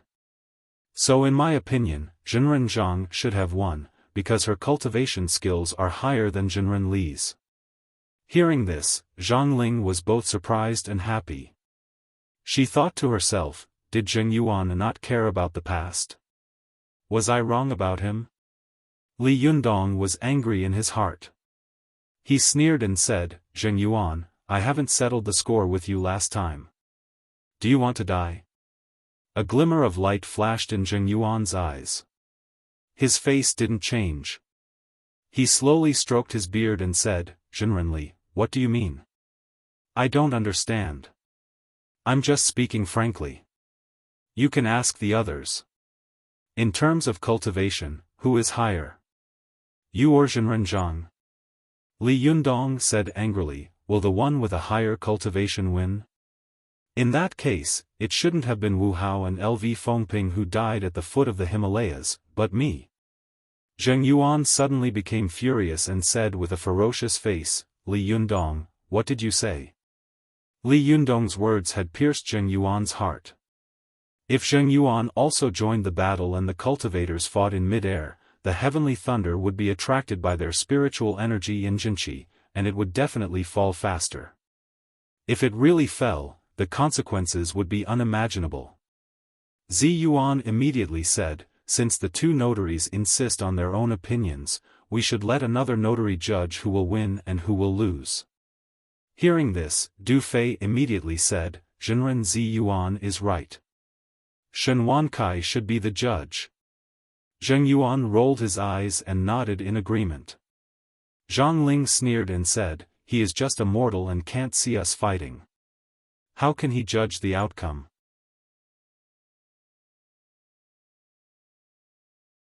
Zi Yuan said, Zhenren Zhang is right, but since he can't see the battle between the two of you, why don't you add another battle that he can see, and then use it as evidence to let him decide the outcome? Li Yundong's heart skipped a beat. He said, Zhenren Zhang, you go first. I'll decide the rules for the second round. Zi Yuan's expression didn't change, but she praised Li Yundong's cleverness and tacit understanding in her heart. Zhang Ling was bold and conceited. Seeing that the lightning in the dark clouds above her head was getting fiercer and fiercer, she nodded and said, well, if you have any skills, just say it. After that, her figure flashed and she quickly flew to the ground. Li Yundong and Zi Yuan looked at each other and quickly flew back. As soon as Li Yundong's yang spirit returned, he saw Zi Yuan and the others walk in one after another. The guests upstairs and downstairs of Desanxian were all staring at him, as if they were waiting for him to make the teacup appear. Li Yundong thought to himself, I can't say that I was evenly matched with Zhang Ling just now, so I have to add another battle. But now everyone is looking at me and wants me to make the teacup come out. What should I say? Li Yundong was thinking, but soon he had an idea. He cupped his hands and said, sorry to keep you waiting. I'll make the teacup come out later. As he said this, he said to Su Chan, Chaner, go find a big water jar or a big tea jar. Remember, it must be big, the bigger the better. Su Chan rolled her eyes. Although she didn't know what Li Yundong was going to do, she was very clever and said, it just so happens that I bought a big tea jar before. It happens to come in handy today. As she said this, she ran into the storage room and came out with a tea jar in one hand. Everyone looked at it curiously and was shocked. They saw that the tea jar in Su Chan's hand was as thick as the waists of two strong men, and it reached Su Chan's waist. It was more than 1 meter high. They laughed in surprise and said, how is this a tea jar? This is clearly a rice jar. It's strange. How could there be such a big jar in this tea shop? Su Chan carried the tea jar to the field and put it down easily. The tea jar fell to the ground with a muffled thud. Only then did everyone realize that the tea jar was extremely heavy. They immediately looked at Su Chan in surprise and thought to themselves, how could such a beautiful and lovely girl be so strong? How could she pick up such a big water jar with one hand? It's fine that there are so many beautiful women in Desanxian, but all of them have unique skills. It's amazing, really amazing. When Li Yundong saw the water jar, he nodded to Su Chan and said, go fill the tea jar with water. Su Chan sighed and turned to go into the back room. Zhou Qin, who was beside her, also said, I'll go help too. As soon as she moved, Chao Kefi, who had been watching the field eagerly, also said, I'll go too. Lu Fei rolled her eyes and followed her with a smile. After the beauties entered the back room, Su Chan looked back curiously and asked, why are there so many people here? I can do it alone. Zhou Qin smiled and said, well, you're the only one in the limelight. Can't I help master a little? Su Chan giggled and said, Sister Zhou Qin, help me carry 2 buckets of water later. Chao Kefi and Lu Feier didn't have time to look at the back room of Desanxian. They saw Su Chan and Zhou Qin each fill 2 buckets of water, and then walk out while talking and laughing. The buckets in their hands were deep and thick, and they were probably 20 or 30 kilograms full of water. However, the 2 of them lifted them as if they were light. Moreover, the water in the buckets didn't ripple, and not a single drop was spilled. Chao Kefi and Lu Feier were amazed. Chao Kefi winked at Lu Feier and said in a low voice, "Did you see that? They are masters, aren't they?" Lu Feier nodded and looked at Su Chan and Zhou Qin in admiration. She whispered, "Look, they are so slim and weak. I didn't expect them to be so strong." Chao Kefi said in a low voice, "This is not just about strength. Look at their buckets full. They walk so fast without spilling any water. This is Kung Fu." Lu Feier exclaimed, "I really don't know how they learned it." Chao Kefi smiled and said, "Didn't you hear Zhou Qin say that she learned it from her master?" Lu Feier asked curiously, "Who is her master?" Chao Kefi laughed and said, "You are a star. How can your observation skills be so poor? Didn't you see that when Zhou Qin talked to Li Yundong, she called him master? Of course, her master is Li Yundong." Lu Feier blinked her eyes and said, "No way. How old is he? He should be about the same age as me, right?" Chao Kefi smiled and said, "There is no age difference in learning. Those who are capable can be teachers. The disciple is a master, and the master is definitely not inferior. Just watch." Lu Feier made a face and said, "Humph, I'd like to see what he's going to do with such a tank of water and how he's going to change the cup back."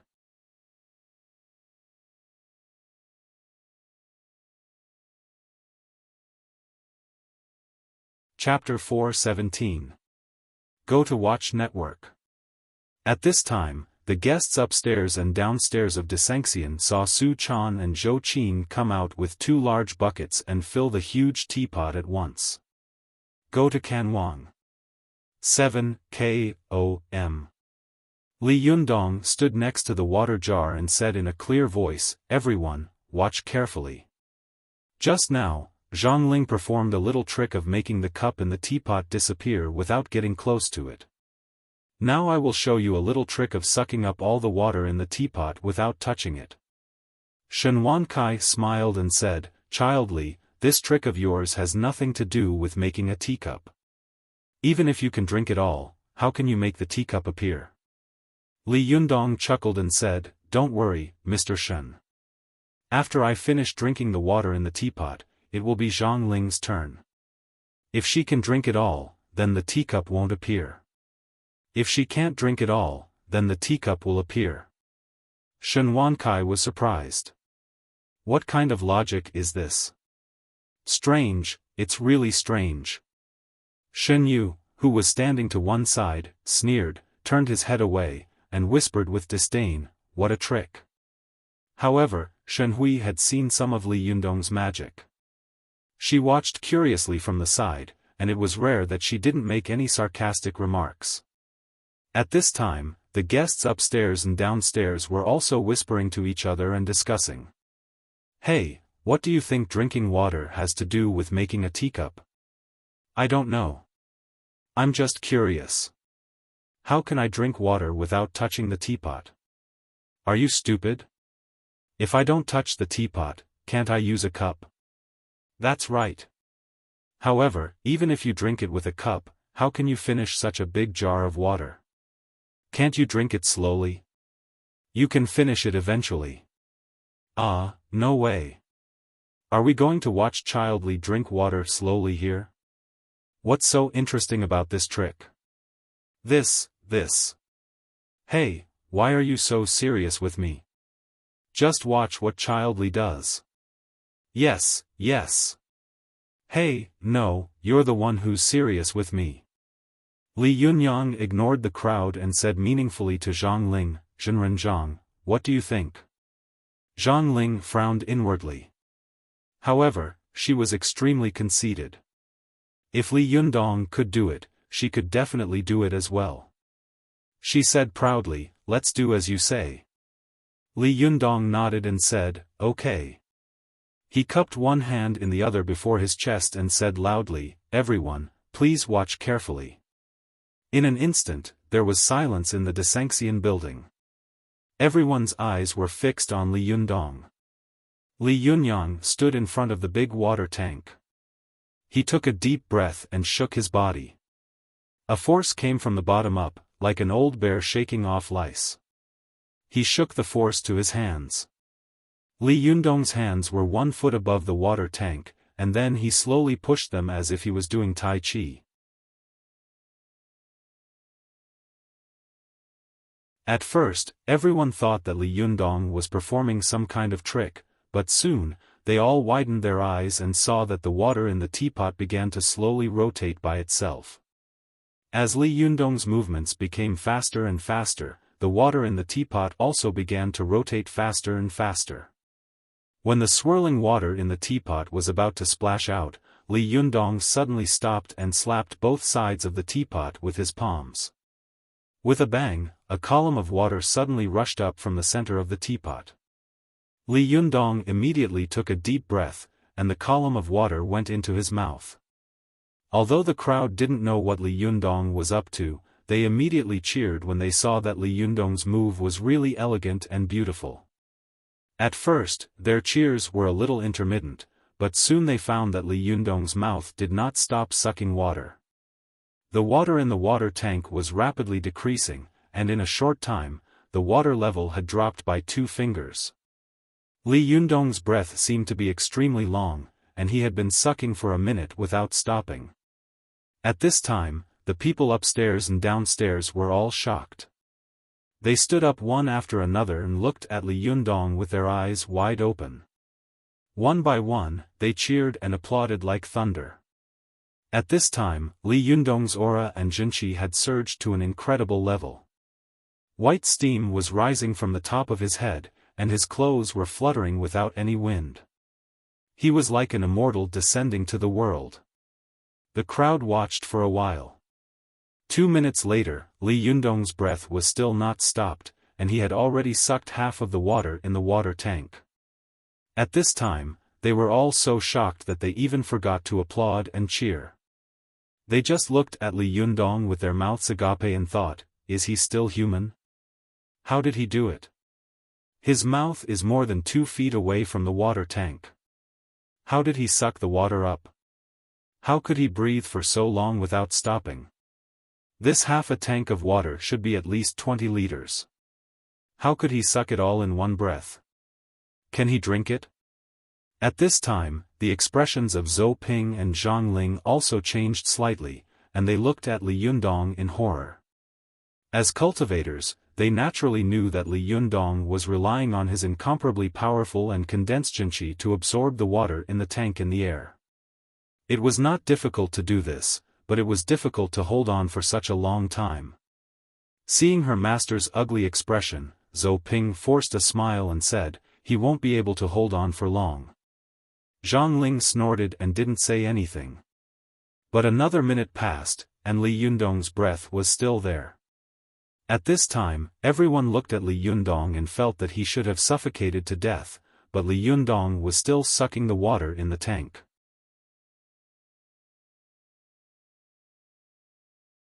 This made everyone have an illusion that the person in front of them was not a person, but a divine dragon that had descended from the 9th heaven.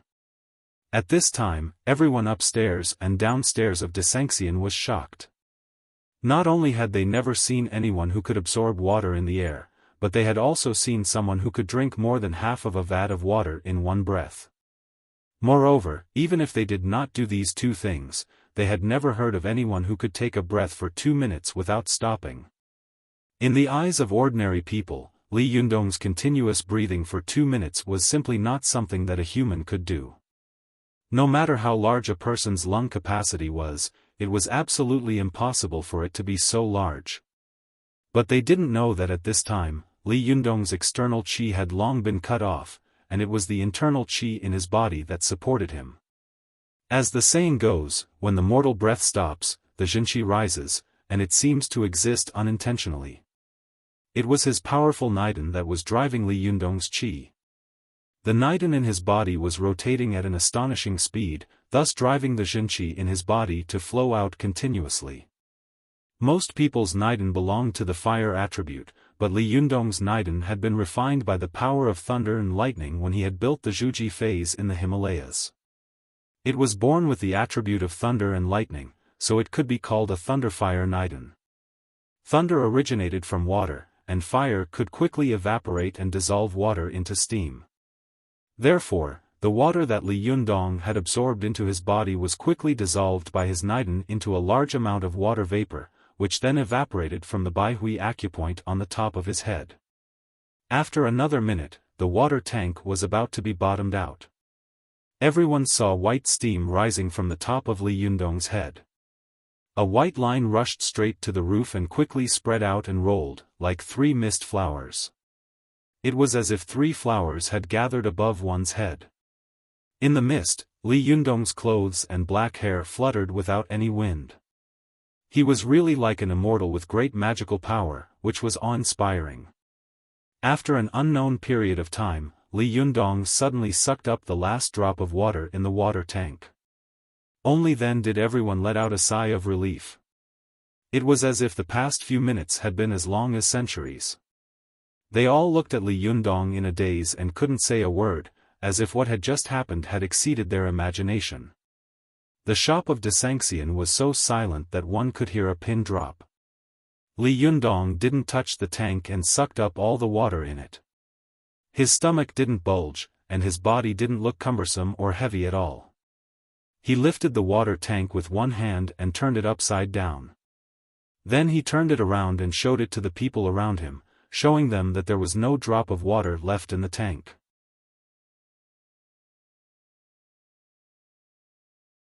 At this time, people seemed to wake up from a dream and let out an earth-shattering cheer. The sound almost lifted the roof. The celebrities sitting on the second floor were so excited that they applauded like thunder. They whispered to each other, "This is incredible. This is not a trick. This is obviously an immortal. Immortal, this is definitely an immortal." Someone else shouted, "Immortally, one more." Lu Feier was so excited that her little hands turned red, but she didn't know it. Chao Kefi was still able to control herself. She applauded elegantly and politely, but her elbow was hitting Lu Feier hard, and she kept saying, "How is it? Is it a master?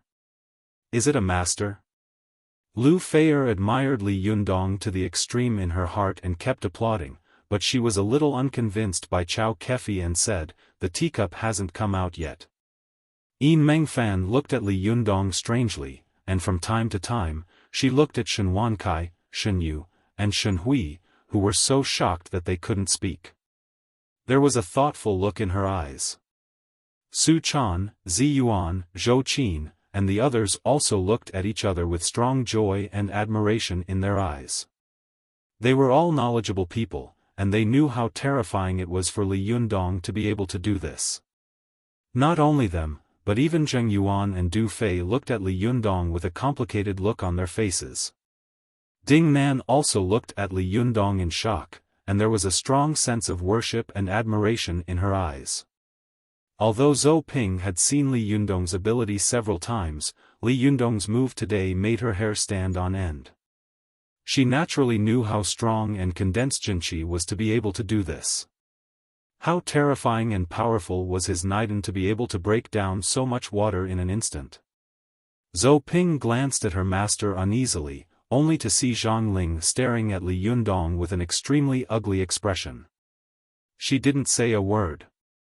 After a long time, she narrowed her eyes slightly, as if she had made a major decision. Li Yundong turned around to let everyone see that there was indeed no water left in the water jar. He turned around and was about to speak to Zhang Ling, but suddenly, a teacup fell from the air. The speed at which the teacup fell was so fast that it almost seemed that someone had deliberately thrown it to the ground in exasperation. Li Yundong was quick to react. His body spun like a top, and he put the teacup on the ground with one hand. He lowered his other hand, like a monkey fishing for the moon. His wrist turned softly, and his palm caught the teacup firmly. Everyone saw a flash of white light, and an object shaped like a teacup quickly fell from mid-air. Then, Li Yundong's body spun. When he stood up again, he was holding a teacup in one hand and standing proudly with the other behind his back. Li Yundong said loudly, "Everyone, please look. I've changed the teacup back."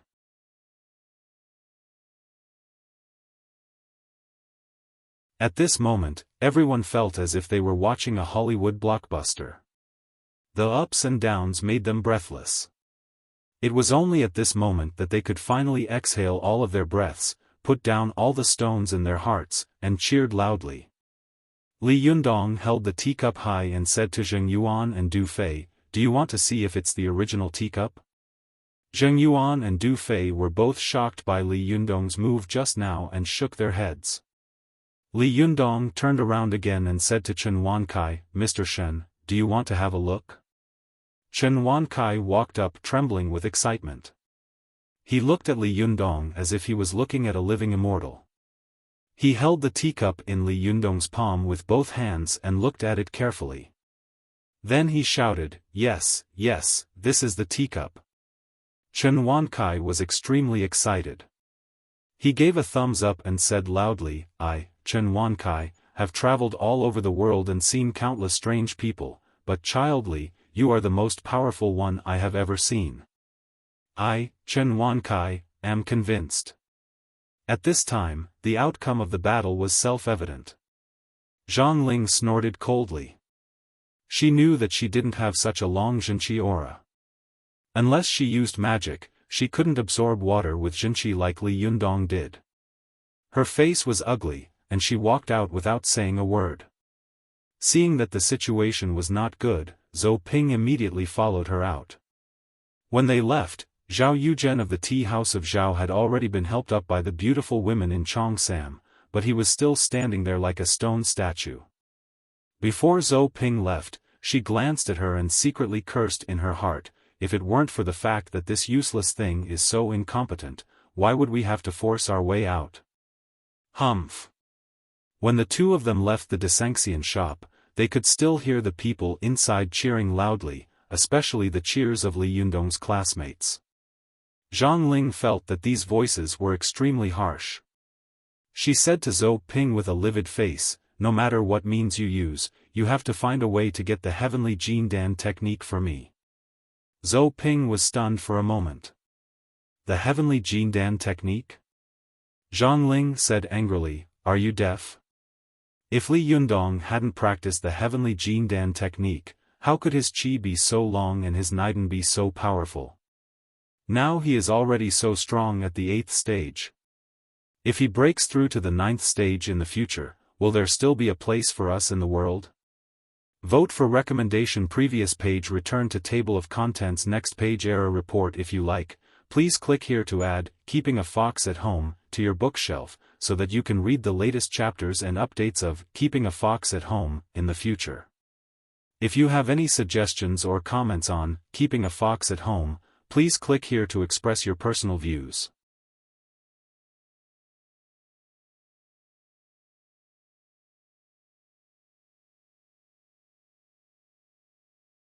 Chapter 418. Go to Watch Net. As soon as Zhang Ling and Zhou Ping left, the people upstairs and downstairs of Desanxian fell into jubilation. Zheng Yuan, who had been against Li Yundong before, also cupped his hands and said to Li Yundong with a smile on his face, "Congratulations on the successful opening of Zhenren Li's tea house." "Congratulations." Li Yundong glanced at him and said coldly, "Thank you very much. Go to Watch Net. 7 KOM. At this time, Ding Nan also said to Li Yundong with mixed feelings, "Li Yundong, I know you have some opinions about me, but no matter what, we used to be classmates. For the sake of our former classmates, I wish you a prosperous business and a lot of money." Hearing this, Li Yundong also felt a myriad of emotions in his heart. He looked at the tall girl in front of him with a complicated look in his eyes, sighed, and said, Ding Nan, I know I can't persuade you now. But, alas, you're on your own. Ding Nan's eyes darkened. She lowered her head, as if she didn't want Li Yundong to see the feelings in her eyes. She said in a low voice, then I'll go first. After that, she walked away quickly. Zheng Yuan narrowed his eyes slightly and said to Li Yundong meaningfully, Generally, your relationship with my beloved disciple is quite good? Although Li Yundong didn't know why Ding Nan had become Zheng Yuan's disciple, he guessed that there must be some secret reasons. He also knew that Zheng Yuan was a cunning and ruthless person, so he deliberately said vaguely, there is no hatred in this world that can't be let go, and there is no grievance that can't be solved. What's more, your disciple has a good relationship with me in the past. What's wrong? Leader Zheng, is there something you can't figure out? Zheng Yuan said with a fake smile, it's nothing, Zhenrenli. The Taoist assembly will be held in a month. We'll meet again. After that, he cupped his hands and left with a flick of his sleeves. For a moment, Ding Nan couldn't help showing her true feelings in front of Li Yundong, but after she left, she secretly regretted it. She was very clear about Zheng Yuan's thoughts and means. If she revealed a flaw and let him know that she was not LV Fengping, she would definitely die. Ding Nan didn't go far before she stopped. When Zheng Yuan came up to her, she whispered, Master, I'm sorry. Zheng Yuan put his hands behind his back and said lightly, Oh? Where did that come from? Ding Nan said in a low voice, No, you will overthink what I said just now, Master, but I have no choice.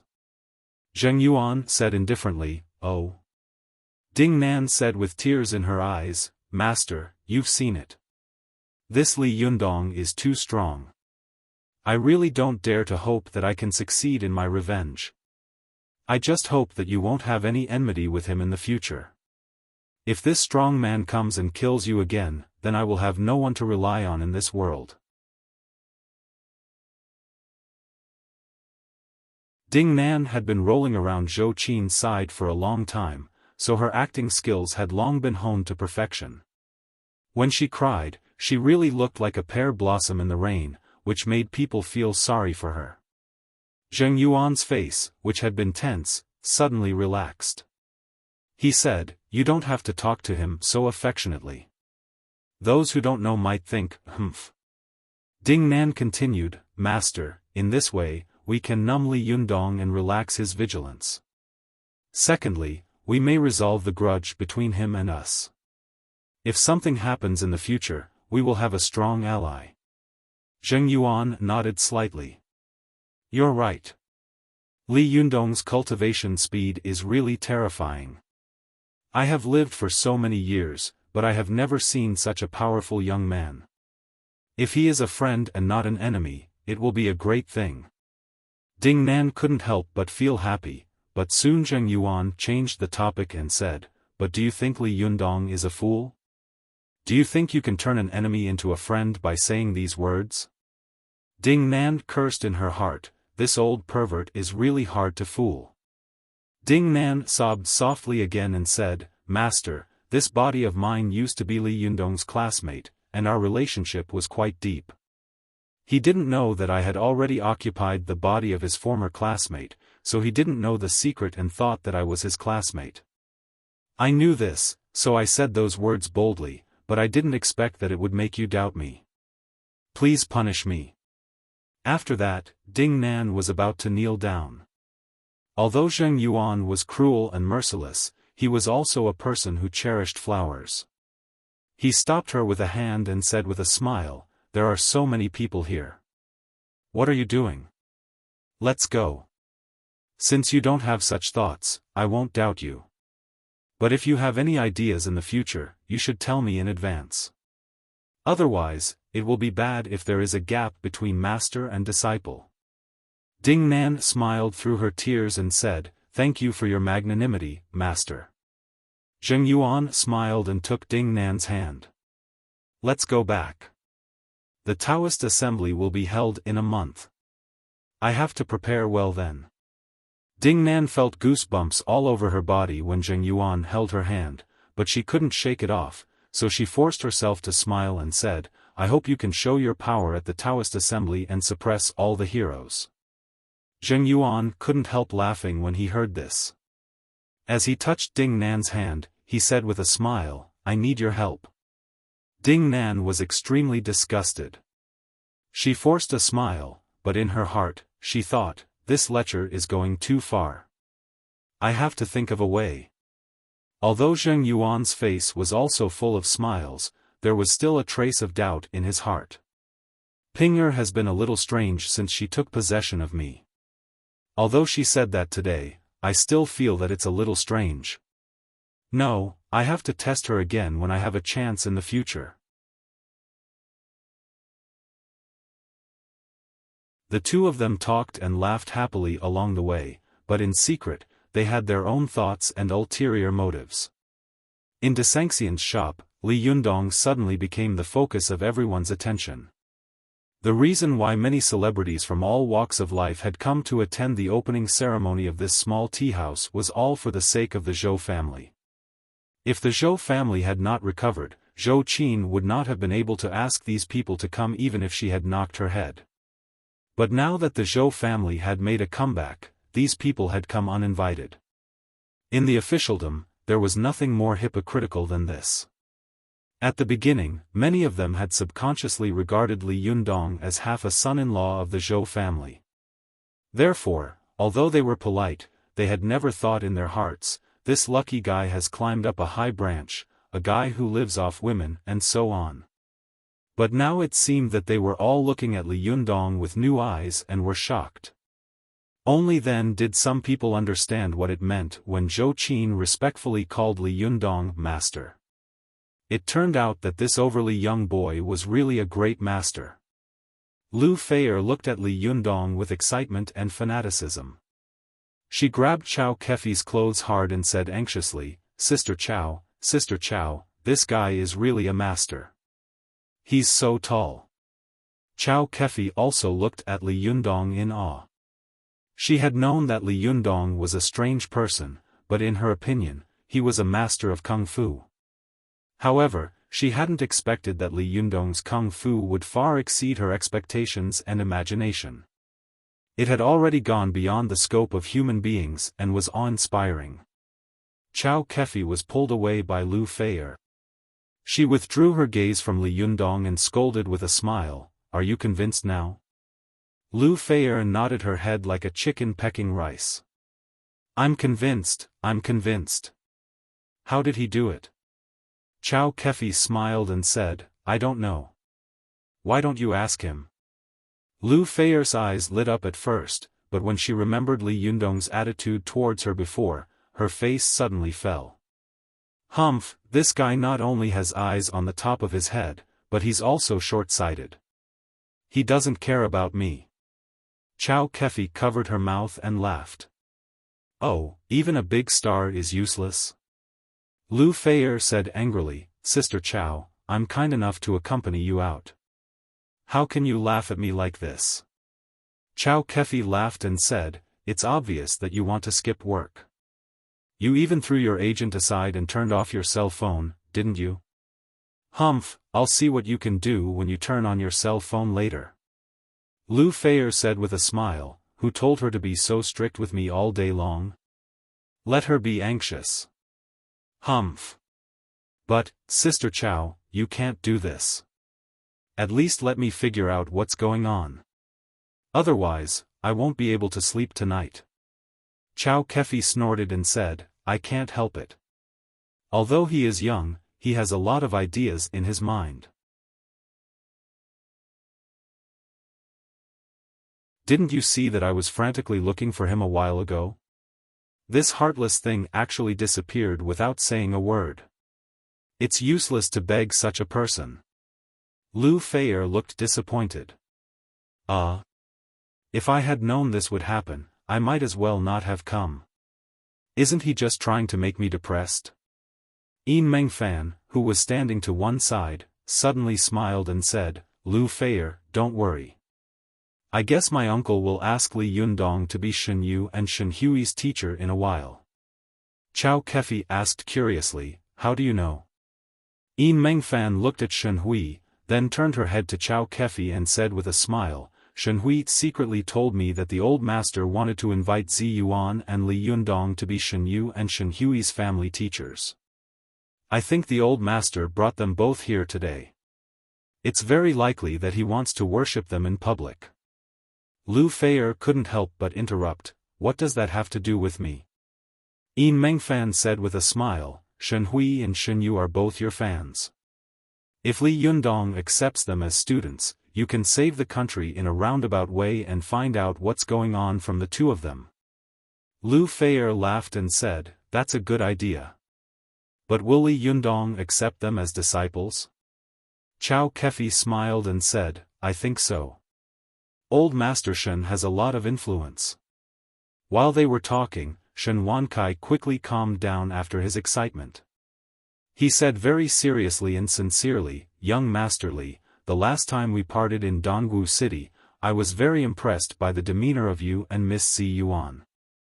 I admired you very much. I wanted to visit you as soon as possible, but I couldn't find your whereabouts. Yesterday, I accidentally heard that young Master Li was going to open a tea house in Tiannan City. I was pleasantly surprised, so I came uninvited.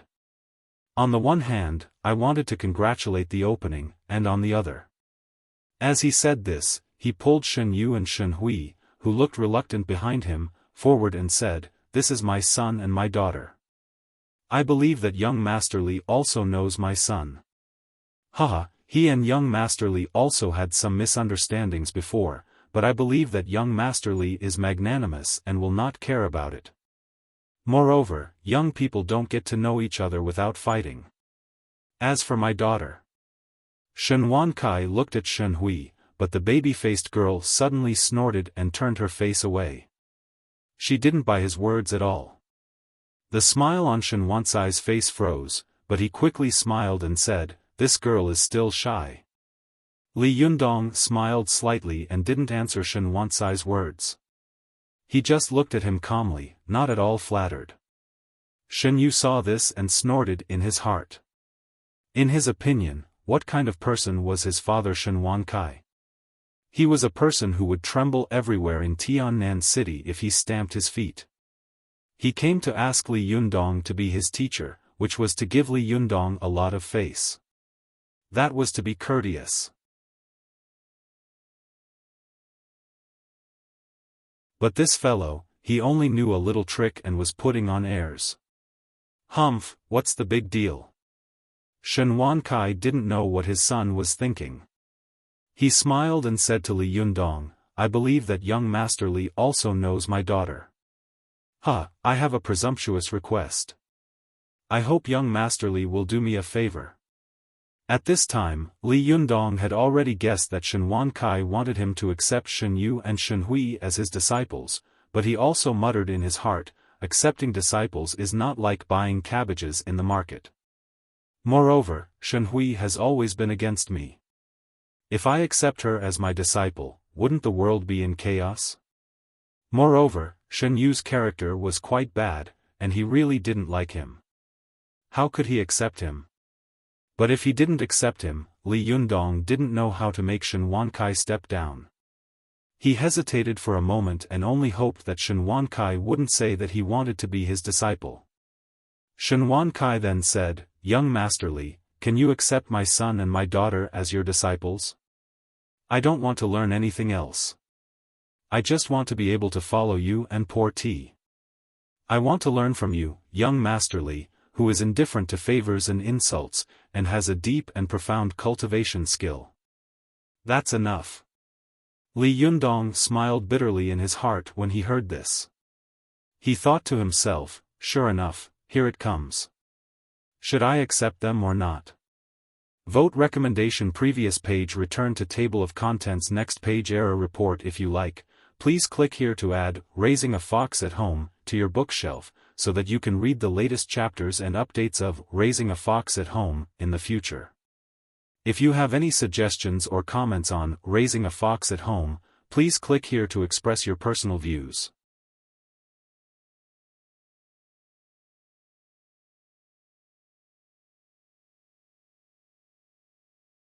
Chapter 4:19. Go to watch net. As soon as Shen Wankai said this, the people upstairs and downstairs of Desengxian immediately quieted down. Everyone's eyes were fixed on Li Yundong, wanting to see how he would choose. Go to watch net. 7 K.O.M. Shen Wankai also looked at Li Yundong with bright eyes. He had a smile on his face and his eyes were full of confidence. In his dictionary, there had never been the word impossible. If he, Shen Wankai, wanted to do something, he would always succeed. What's more, in this situation, he had no other choice but to agree. Besides, he had given Li Yundong enough favor and face. For the sake of his feelings, Li Yundong would also agree. But Shen Wankai didn't expect that at this time, Shen Hui suddenly secretly stepped on Shen Yu's shoes with the tip of her foot, and then quietly stuffed a paper ball into his palm. Shen Yu glanced at Shen Hui and secretly opened it. His face suddenly changed. He saw that the paper ball said, "I don't care if you want to call this guy master in the future, but do you also want to call your dream lover masteress?"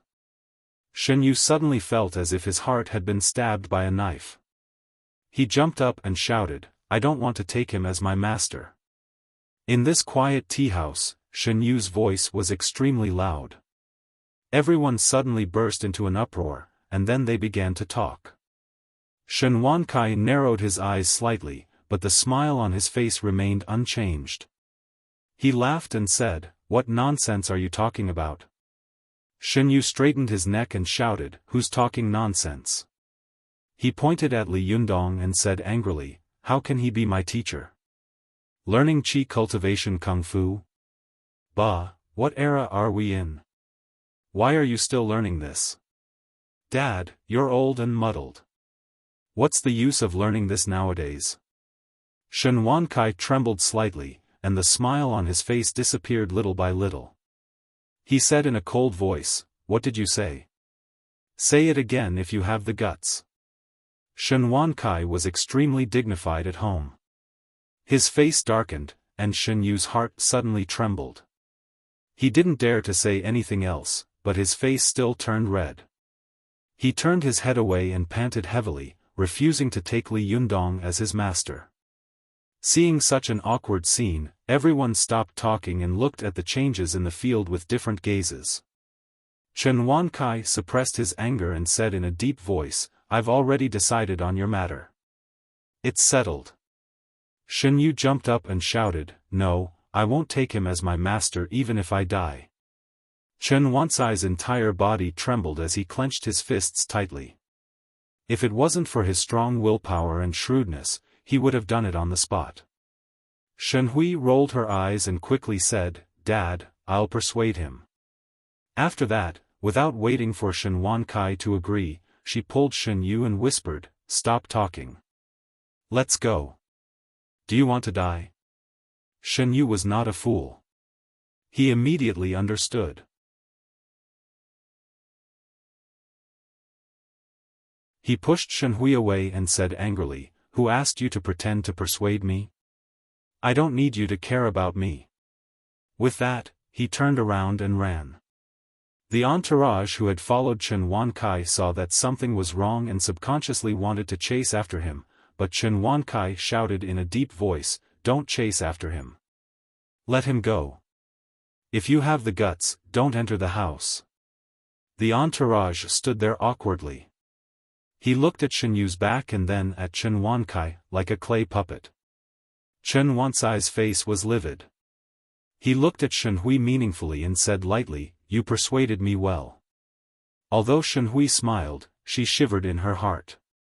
She thought to herself, "It's over. I'm going to be punished by the old master again this time. Humph, it's all Li Yundong's fault. Every time I meet him, nothing good happens. Damn it, damn it." Shen Wankai hadn't expected that the matter he had been so confident in would turn out like this. Although he felt that he had lost face, he still forced a smile and said to Li Yundong, "Child Li, my son has not been disciplined well. I've made a fool of myself." Li Yundong secretly breathed a sigh of relief. He smiled and said, "It's normal for young people to be arrogant and full of vigor." Chen Wankai sighed and said in a very old manner, "Child Li is young and magnanimous. I have never seen such a person in my life. Just now, I was lucky enough to witness Child Li's divine skill. It was really amazing. It's a pity that the scene was not right. Otherwise, I would have had a few drinks with Child Li. Today, I'll go first. Child Li, I wish you a prosperous business and a prosperous future." After that, Chen Wankai didn't look around. He just cupped his hands to Li Yuanbua upstairs and said, "Secretary Li, goodbye." Li Yuanbua smiled and raised his teacup to him as a salute. Feng Na, who had been watching the show from the side, saw the old man leave with his daughter. In this room of dignitaries, he only greeted Secretary Li and ignored everyone else. She secretly stuck out her tongue and whispered, "How bold he is." He even ignored the mayor. Ching Ching laughed in a low voice and said, "So what if he's bold? Isn't he still begging Li Yundong?" Feng Na sighed softly and looked at Li Yundong with admiration in her eyes. "When I first saw him at school, I knew that he was not an ordinary person. But now, more than half a year has passed, and he has become a person that I don't even dare to recognize. I wonder what he will become in another 6 months." Ching Ching smiled and said, "What else can he do? Is he no longer our classmate or friend after he becomes the President of the United States? Li Yundong is not the kind of person who can't be reached just because he is rich." Feng Na nodded and said with a smile, "That's his charm. Look at the people he's talking to now. You can see that his realm has made us look up to him, but he still doesn't put on any airs and jokes when he wants to." The two of them whispered. At this time, Li Yuanbua, who was upstairs, looked at his watch, then got up and said with a smile, "It's getting late. Today, I've broadened my horizons and watched a good show. This trip was really worth it. I'll go first." As soon as he moved, the guests upstairs all got up to see him off. Li Yuanbua came downstairs, shook hands with Li Yundong, and said with a smile, "Xiao Li, your kung fu is a bit shocking. How did you practice it?" Li Yundong chuckled and said, "I was just practicing for fun." Seeing that Li Yundong was unwilling to tell him, Li Yuanbua also smiled and said, "Well, I'll go back and practice blindly. Let's see if I can make any progress." Li Yundong laughed and said, "Haha, Secretary Li, you must be joking." Li Yuanbua laughed and let go of Li Yundong's hand. Then, he said to Zhou Qin, who was next to him, "Qin Qin, will you see me off?" Although Zhou Qin was a little surprised, she quickly smiled and said, "Okay, Uncle Li." Li Yuanbua nodded and turned to leave. He didn't get in his car, but just walked slowly on the pedestrian street with his hands behind his back. Seeing that he wasn't getting in the car, the driver who had come with him had to drive slowly behind him. After a while, Li Yuanbua suddenly stopped and played with the file he had taken from Li Yundong. He smiled and said to Zhou Qin meaningfully, "Qin Qin, tell me honestly, what are you learning from Li Yundong?" Zhou Qin was stunned. Although her words were sharp and her mind was quick, she didn't know how to answer for a moment. Li Yuanbua stared at her closely and said, "You don't want to tell me? Well, I'll tell you." Li Yuanbua raised his head and said leisurely, "He's a cultivator, isn't he?" Zhou Qin was shocked. "Uncle Li, are you spying on him?" Li Yuanbua chuckled. "How dare this bold guy play such a trick in front of me? Does he think I can't tell?" Zhou Qin asked nervously, "Uncle Li, in fact, Li Yundong is not what you think. He..." Li Yuanbua didn't wait for her to finish. He raised his hand and interrupted her, saying, "Don't be nervous. I have no prejudice against cultivators. Moreover, the destruction of the 4 olds and the 10 years of turmoil in the country had also caused great damage to the cultivation world. The older generation felt very apologetic, so they had turned a blind eye to the development of the cultivation world over the years. But you have to tell him not to cross the line by playing with fire. Something like young master he must not happen again. Otherwise, no one will be able to protect him. Zhou Qin was relieved and said with a smile, Uncle Li, don't worry. He won't. Li Yuanbua saw that although Li Yundong was young, he was also well-behaved and quite calm. As he spoke, he also let Zhou Qin change the topic to warn Li Yundong. He nodded slightly, smiled, and said, How long have you been with him? This sentence was a little ambiguous.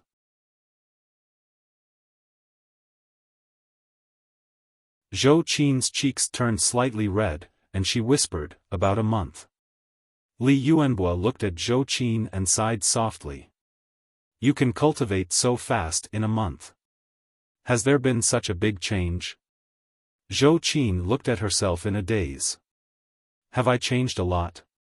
Li Yuanbua shook his head and said with a smile, You really don't know the true face of Mount Lushan. Compared with your former self, it's like you've been reborn. I don't know which sex cultivation method Li Yundong is cultivating. How can he make progress so fast? I met some old comrades and they. At this point, Li Yuanbua suddenly realized that he had said something wrong. He immediately shut his mouth and changed the topic. Hey, don't practice some crooked kung fu with him. Otherwise, I won't be able to explain it to your father. Zhou Qin was a little confused at first, but she quickly reacted. Her cheeks turned red and she said angrily, Uncle Li, how can you be so disrespectful? What are you talking about? Li Yuanbua laughed and said, Forget it. Go ahead and go your own way. Alas, you don't want to take the road of politics, but you want to take such a difficult and dangerous road. Zhou Qin smiled sweetly and said, Uncle Li, as the saying goes, infinite glory lies in the dangerous peak. Moreover, cultivation is the most inspirational thing in the world. There are not so many troubles of intrigue and deception. You can also jump out of the mortal world and get rid of old age, illness, and death. Why not? Li Yuanbua sighed in his heart when he heard this. Yes, if you can jump out of the mortal world and get rid of old age, illness, and death, why not? Zhou Qin saw that Li Yuanbua's temples were gray, which was obviously due to his hard work. She whispered tentatively, Uncle Li, do you want me to secretly teach you some cultivation kung fu in the future? When Li Yuanbua heard this, he immediately waved his hand and said, No, no, there are rules in the system. We are atheists. You can't hurt me. Anyone who has anything to do with these things will be removed. Those who have anything to do with cultivation are all nominal positions. If people like us have anything to do with it, we will die. Zhou Qin sighed and said, What is this? You might as well not be an official. Li Yuanbua laughed and sighed. It's easy to go up the mountain, but it's difficult to go down. When you climb to a certain height, it's not up to you to decide whether you can go down or not. Forget it, it's getting late. I should go back. As he said this, he turned and walked to his car. Zhou Qin looked at his old back and suddenly asked, Uncle Li, if you had to choose from the beginning, which path would you choose? Li Yuanbua stopped and was silent for a while. He turned around and said with a smile, The affairs of the mortal world are in chaos. How can I be at ease? Envy is returned to herding horses to the southern mountain. After that, Li Yuanbua turned around and left laughing.